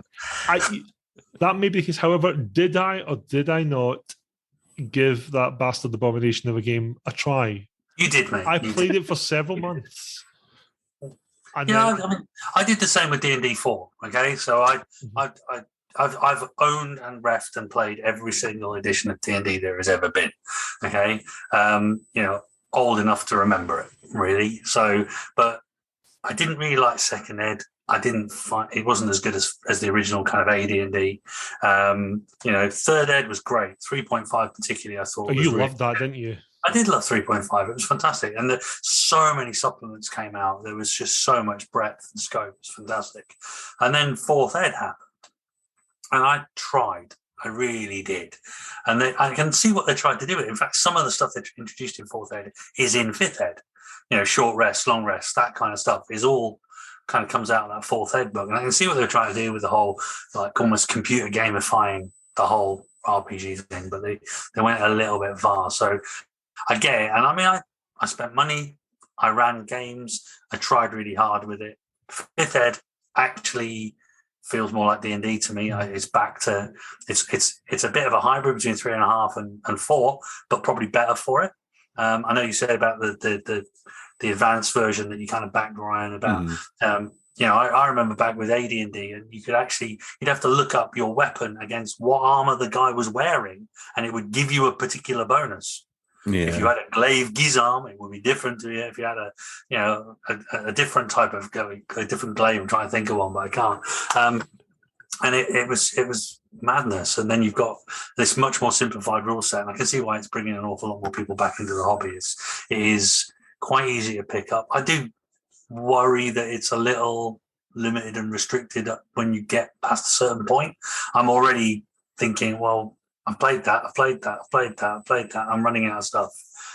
Fortunately, they do keep bringing out new books, whether it's like the Witchlight book that just recently came out and so on. But I'm enjoying it a lot. Yeah. But I will say that much as I dislike Requiem, if somebody likes Requiem over Masquerade, I'm not going to tell them not to play Requiem. They can have fun with Requiem. Pretty sure I've got it on tape somewhere where he said exactly that, but never mind. Yeah. One thing, though, I was thinking about the Warhammer 4th Ed thing. So it goes back to what we were saying about starter sets. So there's a starter set for Warhammer 4th Ed. It does bring a lot of complication to it. Like, you read it and you're like, man, these rules are difficult. With the D&D 5th Ed starter set, for example, it's very simple. One of the first things in the adventure is you go down the road and you find someone that's been ambushed, and there's a track and there's some goblins there, and you go and have a very basic fight with the goblins. And it introduces things like the special abilities that goblins have. They can disengage and hide, but it's like you chuck a D20. Did you get over that number? Yes, you did. Cool, you've hit it. It's probably dead. Warhammer has a much more complicated combat system, which I won't go into because it'll take me too long to explain it. But the thing about that worries me for the future of Warhammer is, who are they targeting their game at? Like, I can totally see a new player, for whatever reason, D&D is mainstream, and they're like, I'm going to pick up Dungeons and Dragons. And from that, they may pick up one of the other starter sets for another game. They might think, oh, I want horror, I'll try Call of Cthulhu, or I'm going to do Alien because I want a space one, or whatever.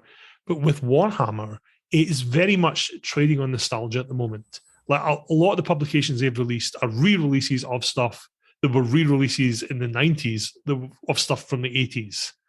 And they've not really updated it that much. And a lot of it doesn't stand up well. Like the Enemy Within campaign, I love Warhammer. It was my first proper game. We did our very first podcast episode on Warhammer Fantasy Roleplay. Love the setting, love the world. With the Enemy Within, they've said we're going to redo it because the first one just petered out. It's this classic campaign, but it just petered out and died. We didn't do it justice, and we're going to do this brand new ending for it. Well, I finally had all the supplements for it. The ending is not particularly brand new. I was really deflated after reading it. Plus, it's incredibly railroady. Now, I get that a lot of stories, they have a beginning, a middle, and an end.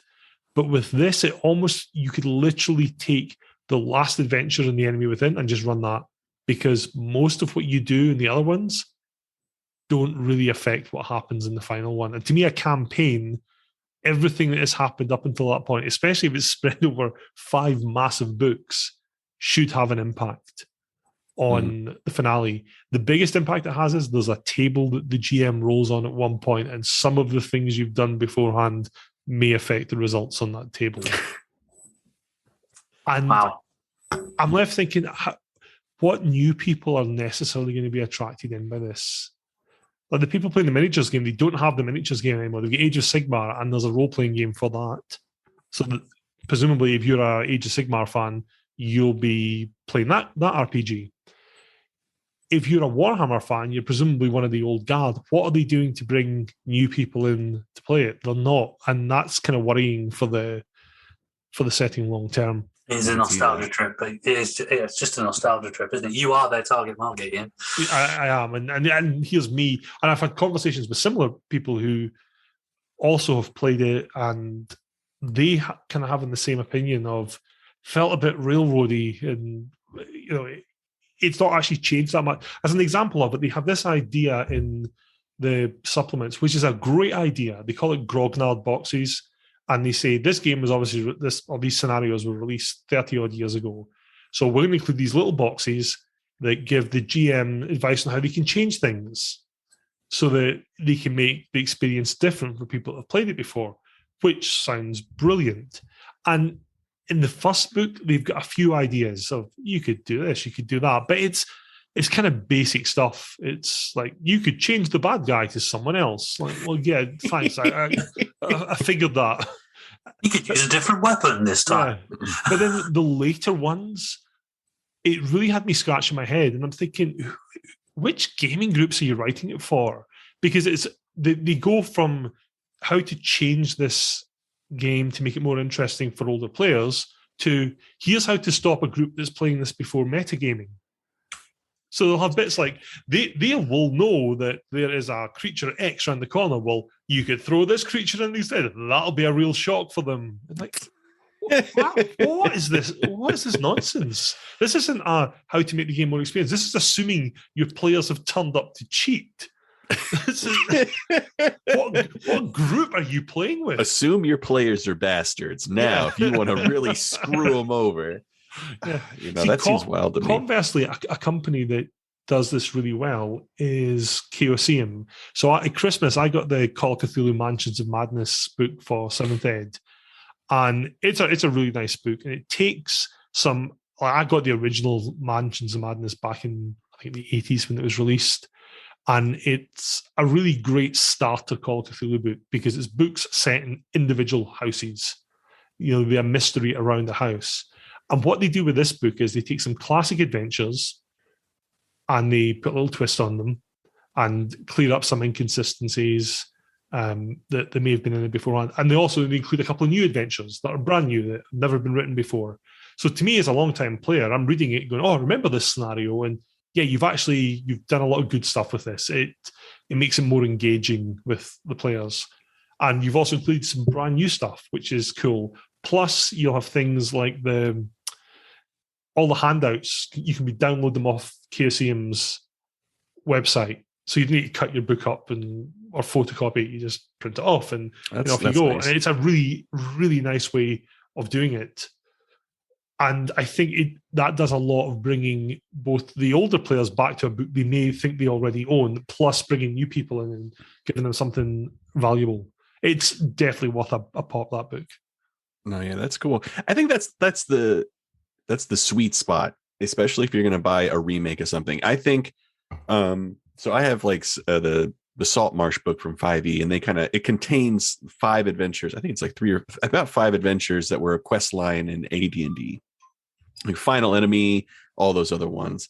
And I haven't done like a side-by-side comparison, but it at least 5e-ifies it enough that it is a little bit different. I wish they did more with the maps, for example.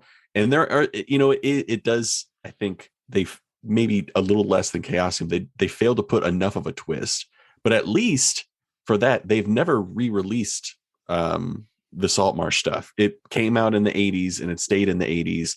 and they have not touched it since. So at least it's new to a new audience. And the older crew that's been playing for a while, they can put their own spin on it. And there's enough difference with 5e in general where things are going to not quite be the same. Mm-hmm. You know, they flesh out the town a little bit more. They give some more character to it. They have some backstories going into it. But, you know, it's sad to hear that about the Warhammer thing, because who's that? Like, it really is. It's who's that for? Because the people that know about it have already played it. So what is the draw, especially for a game master on the side of it? You know, a lot of the fun for a game master is throwing something interesting in the way of your party. And if you know for a fact all your players have already either heard of this adventure or played this adventure, why am I buying the book? I could just run the old adventure, or I could come up with a new story. If all the work is on me to make this a substantial experience, why am I even buying the book? That's the thing I found with the Enemy Within. So it's 5, technically 6 adventures. And the original one, they released the first part, which is called Mistaken Identity. It's like a little mini adventure. Then they have Shadows over Bugenhafen. They have Death in the Reich. They have Power Behind the Throne. And then it went off the rails at that point originally because they didn't really quite know how to finish it. And so they included Something Rotten in Kislev, which was actually, it felt more like a D&D set of adventures that take them completely out of the setting that previously been built up. And then they have the finale back in the Empire and the Empire in Flames that was just the biggest railroad ever. It even says it in the opening of it. It says, this was a massive railroad, or words to that effect. And the ending was just so flat and so terrible. And people were like, you built up all this stuff and you did nothing with it. So when they re-released it, they were like, we're going to change some stuff and we're also going to keep the thread of the plot going. And so they've re-released Shadows over Bugenhafen and Mistaken Identity as one adventure called Enemy in Shadows. And they don't really change much there. There's a couple of cosmetic differences, but Shadows is a really solid adventure anyway. It's one of my favorite adventures of all time. And they pretty much don't really need to tinker with it. It stands on its own and sets a really great foundation for the campaign. Death in the Reich, they've done a good job of kind of clearing up the book. The original book was a bit of a mess of organization, but there were some mistakes and inconsistencies in the original book, which they've not changed. They're still there. And the plot is kind of still the same. Well, it is still the same. And ultimately, it's a clever adventure when it was first released because it feels like a sandbox, but it's not. Ultimately, you go to a certain place and do stuff. They include a sort of weird coda to transition between Death in the Reich and Power Behind the Throne, because originally there was a real problem with that. It was like, so why are the adventurers turning up to this new place? Well, because the GM says they are. And it tries to kind of handle that with the new one to some degree of success. Power Behind the Throne is largely the same adventure, which is fine, because again, it's a fairly solid adventure. But the biggest problem is, at that point, they're all distinct adventures. There's a kind of theme that runs through them. And there's these people that keep popping up that are vaguely related to... I'm not going to do any spoilers because people here will probably be running it. It doesn't really go anywhere. There's like, bad guys in the shadows doing stuff. They get rid of Something Rotten in Kislev, and they made a brand new adventure called The Horned Rat, which is quite a cool adventure. But the problem is, it much like... Something Rotten in Kislev, it still feels like it's bolted in there. It's set in the same city as Power Behind the Throne, but again, it's still important people telling you to go and do things. And it has a potentially apocalyptic finale, which sadly isn't even addressed in the final adventure. If the players screw up and this apocalyptic thing happens, it largely amounts to a roll on a table near the end, or a modifier to roll on a table. And the GM presumably has to wing all of this apocalyptic stuff. It's like Shadows over Bugenhafen. There's a plot in there to open a chaos gate. And right at the end, it gives you the option that if the players screw up, this is what happens. Throw all this stuff at them. And it says future supplements will address this. They don't. and they've repeated that mistake in the reprinting. And the final adventure, again, I won't mention anything in it because it's a finale adventure, but it is essentially still the same adventure from the 80s. They've changed some stuff to make it... One thing I like is they pull in some of the plot threads from before, so it doesn't feel like completely isolated, but it's not a campaign like something like Masks of Nyarlathotep for Call of Cthulhu, where everything you do in the other adventures has a massive impact on what happens at the end. You fail to do that one thing, you have come into the finale shortchanged, and it's going to be really difficult. With this, it just feels... I read it and I was like, oh, so they're doing the same stuff as before? I thought this was going to be brand new. So I don't know who the audience is. Maybe new people will be like, oh, this is really cool.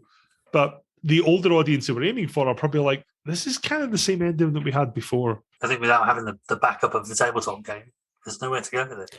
Yeah. It's a shame, because it is a good setting. It's a great setting, yeah. I think one of the biggest failings that a tabletop RPG can have, or a DM can have in a game, is if actions don't really have consequences. And I'm not even talking about like punishing them for doing something bad. If they go through all the work or all the failure to do something very specific, it should carry through and it should affect the story later. And if you're not doing that, then I think that's one of the biggest immersion breakers. Oh, we just opened up a chaos gate. That's going to be a real big thing next adventure. And then it's up to the DM to figure it out. And, the DM's running the adventure doing 100 different things. Right. They don't have necessarily, they might not have the bandwidth it's to one thing do all that. I liked about that Alien Destroyer of Worlds. I'll be very careful what I say here so that Jason doesn't metagame like the big You carry on. Give me spoilers. Yeah. But there's a section... I can go if you want. The players have to do a certain thing, and it comes up with certain... They could do this, they could do this, they could do that. But the caveat is, if they come up with something ingenious that isn't on this list, but you think it'll work, let them do it. Let them have their moment of success, because there's nothing more frustrating for players than being a list of 3 things in the book that, if you don't solve these riddles 3, then thou shall not pass. Like, come Exactly. on. And it handles it very well like that. You read that and think, okay, that's a fair way to run a scenario. I hate that. I hate that in those adventures where the outcome is irrelevant. What your actions are becomes irrelevant to the outcome. So, you will end up fighting this guy. I don't want to fight this guy. I want to talk this guy around. And, I've got a tiefling bard who can literally talk anybody into anything.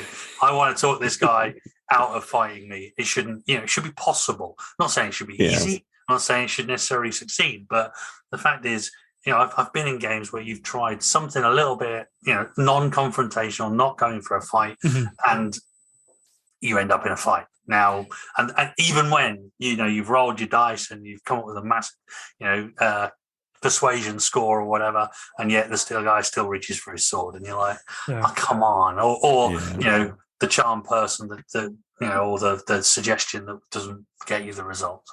And they're somehow immune now. Now you're going to have to fight them. Just, come on. Just give me what I want. I think that is the biggest test. Like, you kind of know how you are on this. I mean, I'm sure there's some DMs that are inflexible in all situations, but to me, that's the biggest proof of, a novice DM turning into something more, is their ability to understand and adapt to the unexpected. Because, and when I first started playing, I had no idea how to deal with it, and that was rough. But, now if you just kind of let it flow, oh, you're going to just zap my boss out of existence using a 5th level spell. Okie dokie. Like, I got to figure out a way to make this still fun. Yeah. Because I think the worst thing you can do as a dungeon master, and I think it's also one of the things that really breaks immersion, is like, well, I have a really interesting idea. And as a DM, you'd be like, no, I don't think that would work. I mean, there's always going to be some dumb ideas, when they try to build a rocket in medieval times, like that's obviously not really going to work out for them. But if they come up with an actually clever solution, and I swear to God, most players will, that, it's like monkeys and typewriters and Shakespeare.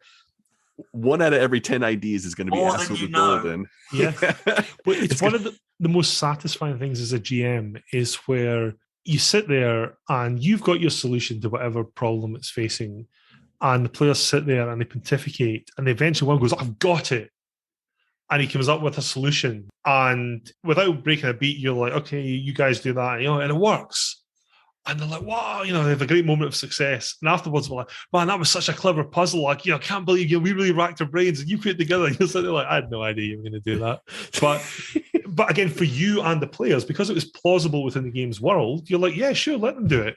It's going to. There was something, and I won't tell you where it is, Ryan, but in the vampire game that we're playing at the moment, there was a thing you guys did a couple of sessions ago that I had no idea it was going to happen. But you guys went with it and did it. And I was like, well, I guess this is happening now. And was it the idea? Was it the idea to tell both the parties we had the thing they wanted and let them fight it out? Could be. Because that was my chaotic idea. I was like, none of these options are good. Why don't we just blow it all up? It's one thing I like about Vampire, like in our very, very first session, and this is where I think you'd really have to know how to improvise as a GM. So one of the characters decides they've got this plan that they want to drug one of the NPCs. So two of the characters go off to try and get drugs in a nightclub. And one of them, she's very social, and she manages to do it. The other one, I don't know why you guys sent Jason. He's playing this big gangrel loner. This guy, all these terrible antisocial disadvantages. Not only does he fail, he botches and manages to find the only undercover cop in the club. And this guy's right, you're coming downtown, Sonny. They go out into the alleyway. The guy goes to put the cuffs on him, and Jason fails his frenzy roll. The red mist clears, and there's a dead cop lying in the alleyway. And this has now become a massive focus of part of the story. It's had huge consequences for it because people are scrabbling to cover this up. And it's literally two bad dice rolls. Yep.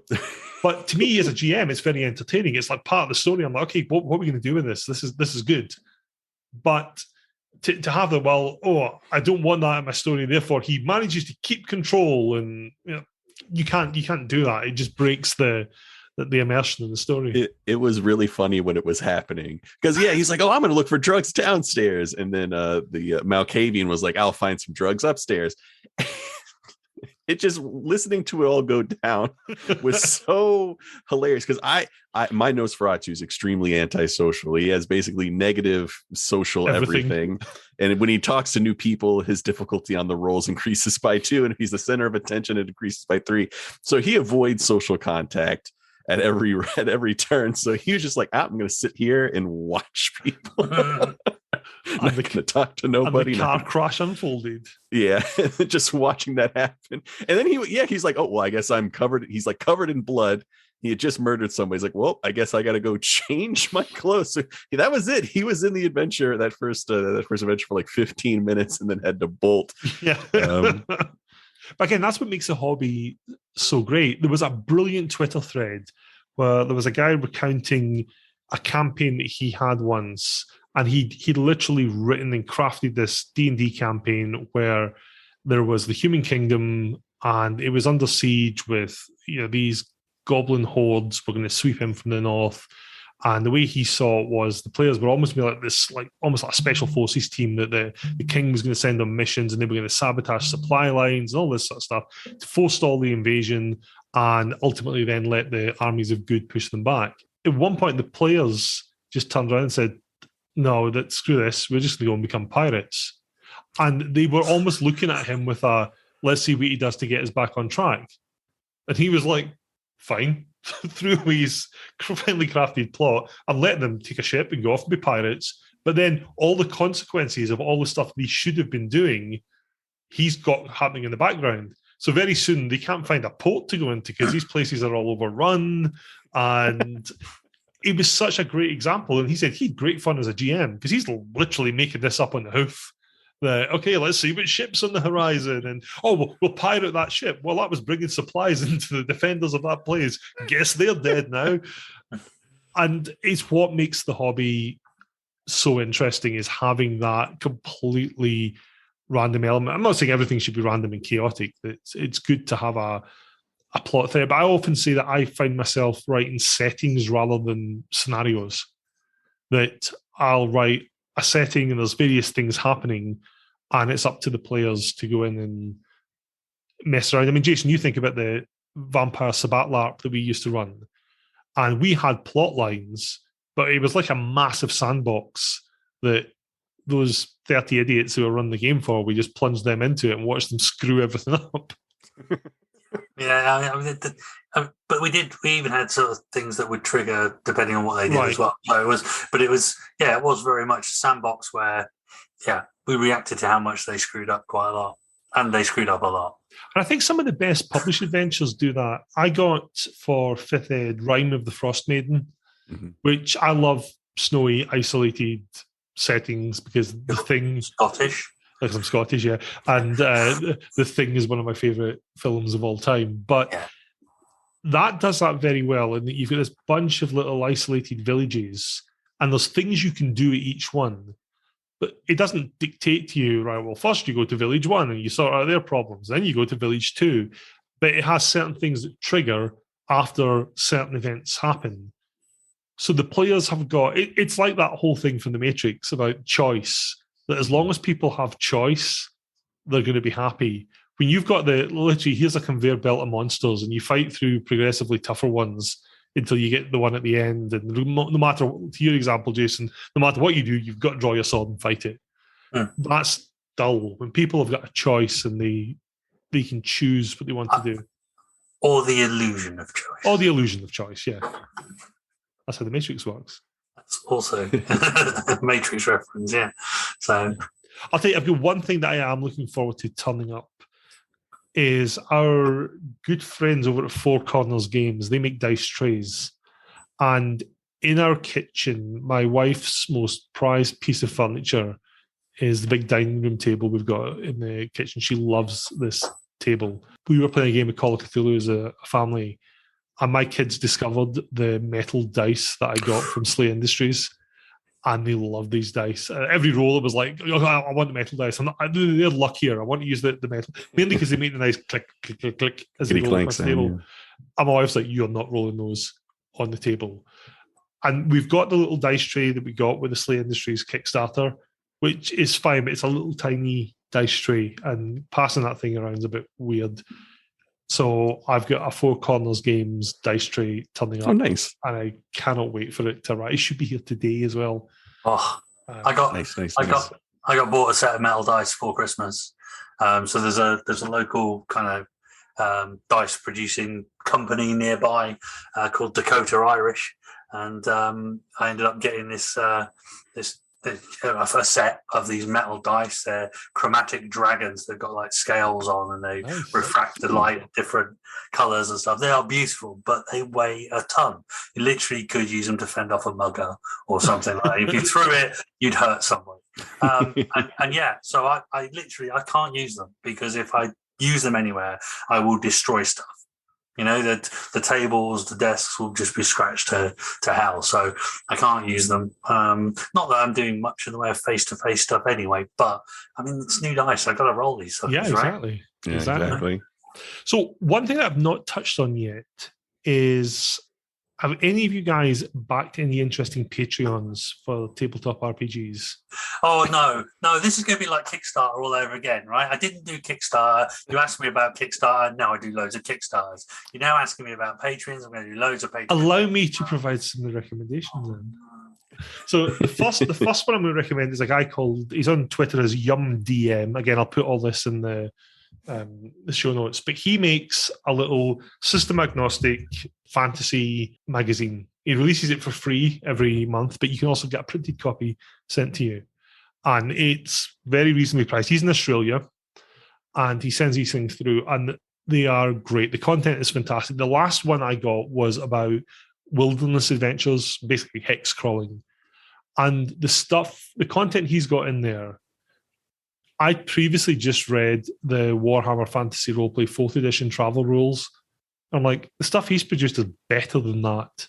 It's all system agnostic. It's very common sense. Production values are great. Considering he releases the PDFs for free, the production values are phenomenal.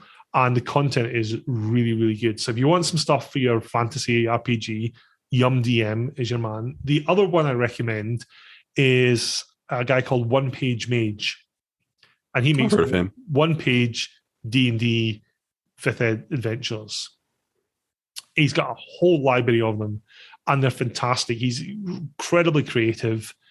The scenarios range from like level 1, there's someone in the woods, go and get them and get them out of the woods, to much more in-depth stuff. But the idea is they all fit on one page.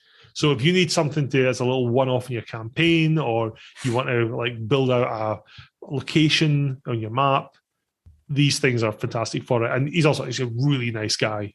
I've chatted to him on Twitter, really decent bloke, but the content he makes is great. The other one I back is mainly because I love Old School Essentials. I backed the Old School Essentials Kickstarter for Advanced Fantasy. And for those of you who don't know, it's essentially a remake of Basic Expert D&D from the 80s, but cleaned up massively. The books are incredibly intuitive. They're A5 format. You have everything you need on like two pages and for in each section. And he recently did the Advanced Fantasy Kickstarter, which was to include some elements of AD&D into it if you want as optional. But he's got a Patreon for a setting he's building called Dolemwood. And what he's releasing to Patreons patrons is the like content packs as they become available. Ultimately, it's going to be available as like a 200 plus page campaign setting, but the money from the Patreon goes to the costs to help produce this. And it's a lovely little set. It's kind of weird fantasy setting. It's kind of like folklore and things like that. But it's great seeing it evolve through the development. But just the content itself is really good. But those are the ones I would recommend. They're really good Patreons to follow and not expensive, Jason. That's fine. I'll give them a look. I'm just going to end up spending loads of money on Patreon now, aren't I? Again, if you want basic D&D, have a look at Necrotic Gnome. I always recommend it. I think in every podcast we do. Yeah. But you always mention them. They always get a bit of a shout out. I'll tell you what they do make. They make a really good GM screen. It's a landscape. Is it as good as that Mortborg Heretic one? That's what I want to know. That's the standard now. Yeah, the Mortborg I was saying that the Slay one was good too. Slay one was good. That was bulletproof. That would stop a 12.7mm hesh. I think it would. I'll tell you what's also good. The Alien one. The Alien GM screen is great. Mainly because it looks really cool, but also just the way it's laid out with the tables in the back. It's got all the I would expect on the other, on one side at least, would be a representation of the motion scanner, and you could move stuff around. That would be really cool. No, it doesn't have that, sadly. Oh well. If that'd be cool for a player screen, because they used to have player screens in earlier editions. I have a couple, but yeah, you could, if you had a little thing and he could tell you, oh, no, it's moving a little closer now. That'd be kind of spooky. Yeah, that's a really good idea. I did see an idea of some moments. Someone made for a Paranoia GM screen once that basically said on the front have like the usual iconography, on the back could just have spread across all the panels, make it all up. That's your GM screen. I like that. I did actually have a lot of fun this year. I did another Paranoia game at the Grogmeat virtual convention. They did a physical one as well, but I wasn't there because that's in the UK. And I got to run a Paranoia adventure of my own making called Token of Our Humble Love for You Day. And that was a lot of fun. One of my favourite things, the players were great. The players were absolutely fantastic. But there's something I put in the adventure where they need a password to get into a certain area. The password is really, really obvious. And 3 hours later, they were like, oh, is it this? Like, yeah. But it was fun. That's again, if you want a good convention, Grogmeat's good. They run games both in the US and in the UK time zones. So I'm thinking I think they're doing another one in April. Maybe doing either Paranoia or an Alien adventure for that. That'd be cool, yeah. Alien's basically a more serious version of Paranoia in my books. Without your clones. Without any clones, yeah. Without the clones. Well, listen, gents, it's been an absolute pleasure chatting to you as usual. Ryan, because you're our special musical guest, you have to sing. No, you don't. Oh, God, I was so worried for a second. Ryan has actually sang on our podcast before. For some reason, every game of Paranoia we run, they all end up singing for some reason. Oh, my God. Yeah, I remember that. It's like, yeah, so we should all, as somebody was a loyalty officer, and like, yeah, so we should all sing the loyalty song. They kind of started going, everybody had to kind of go along with it. So, Ryan, you've obviously you have your Dice Populi podcast. You have your TikTok channel. You now have a minute to tell us all about it, no. to tell us about your TikTok, promote anything you want to promote. Go. All right, I guess I'll start with the Dice Populi. So I am a player in the Dice Populi podcast. We are a 5e real play podcast where our shtick is that we have rotating dungeon masters. So all the players also DM an arc. So you get a little taste of all of our different DM styles. And you also get to see us play in different kind of experiences. They're all kind of linked together because we're all in the Badlands, which is a big old group of like an archipelago. That's kind of I made the setting, so it's all slightly based off of Australia in the 1800s. It's basically a prison archipelago that's been used for centuries to kind of put all of the dirt from the other places in there. So it's a lot of fun. I play a necromancer that has friend issues and boundary issues. So it's a lot of fun. And then, yeah, my TikTok, I am Run DMG or DMG Run, depending on which social media you're looking at. But I make little TikToks for that are usually memes. I also do a lot of other funny content. And it goes well. I've got like 50K followers now, which is like pretty decent. But yeah, go check it out and see. And you can yell at me if you don't like it. Some people, I haven't gotten too much hate mail, which is good. But I won't say no to hate mail. Any interaction's good interaction, they say. A favorite piece of hate mail you got was when someone referred to you as a young meme smith. Oh yeah. So I also make memes, and I started a little Facebook page, and it's not anything crazy, but some of the stuff got stolen, and I called the person out, and I was like, hey, my label is on this, and you cut out the label, and also it's like, oh, well, the M flip, whatever the meme maker's like label was bigger, so I kept that one on there. It's like, so you credited the website that makes the meme, but you took off mine. And he's like, listen here, young meme smith. And I was like, all right, I screenshot it and then put it on Twitter. It's like, I've never been so patronized in my life. Like, what is this? Who is this man? Yeah. It's a brilliant name, young meme smith. Young I think meme smith. I think that's definitely You something. didn't tell me we had a bona fide internet celebrity on the. I believe it's called a niche internet micro celebrity. is what I tell my wife. And did she just roll her eyes? Yes, all the time. Oh, geez, I meant to tell you, we got my favorite review that we've ever had for our podcast. We got reviews. Yeah, we get reviews. Occasionally people leave us a review. You can listen to this. Yeah. So we got all these various reviews, and people say nice things like, oh, yeah, I like the history of RPGs, and when they dive into blah, blah, blah, blah, blah. My favorite review, though, is very succinct and to the point, and it's just because of the person that left the review. I didn't do it. It wasn't me. Nobody told me you can't prove anything. We had a review that said, this isn't it, but it's typical one. Really enjoyed this. I love tabletop RPGs, and it's great to delve into the history with these guys. 5 stars. Good, that's a nice review. This, though, is my favorite review. Highly recommended, because it came from Gary the Goblin. Wow. If Gary the Goblin says it's good. Gary the Goblin gave us 5 stars and said highly recommended. Nice. The only thing he could have made that better would have said something like good. Gary the Goblin. Not Adequate. bad. Adequate. Didn't offend. Must try harder. Right. Yeah, well, that's the story of our existence. Right, well, gents, thank you very much.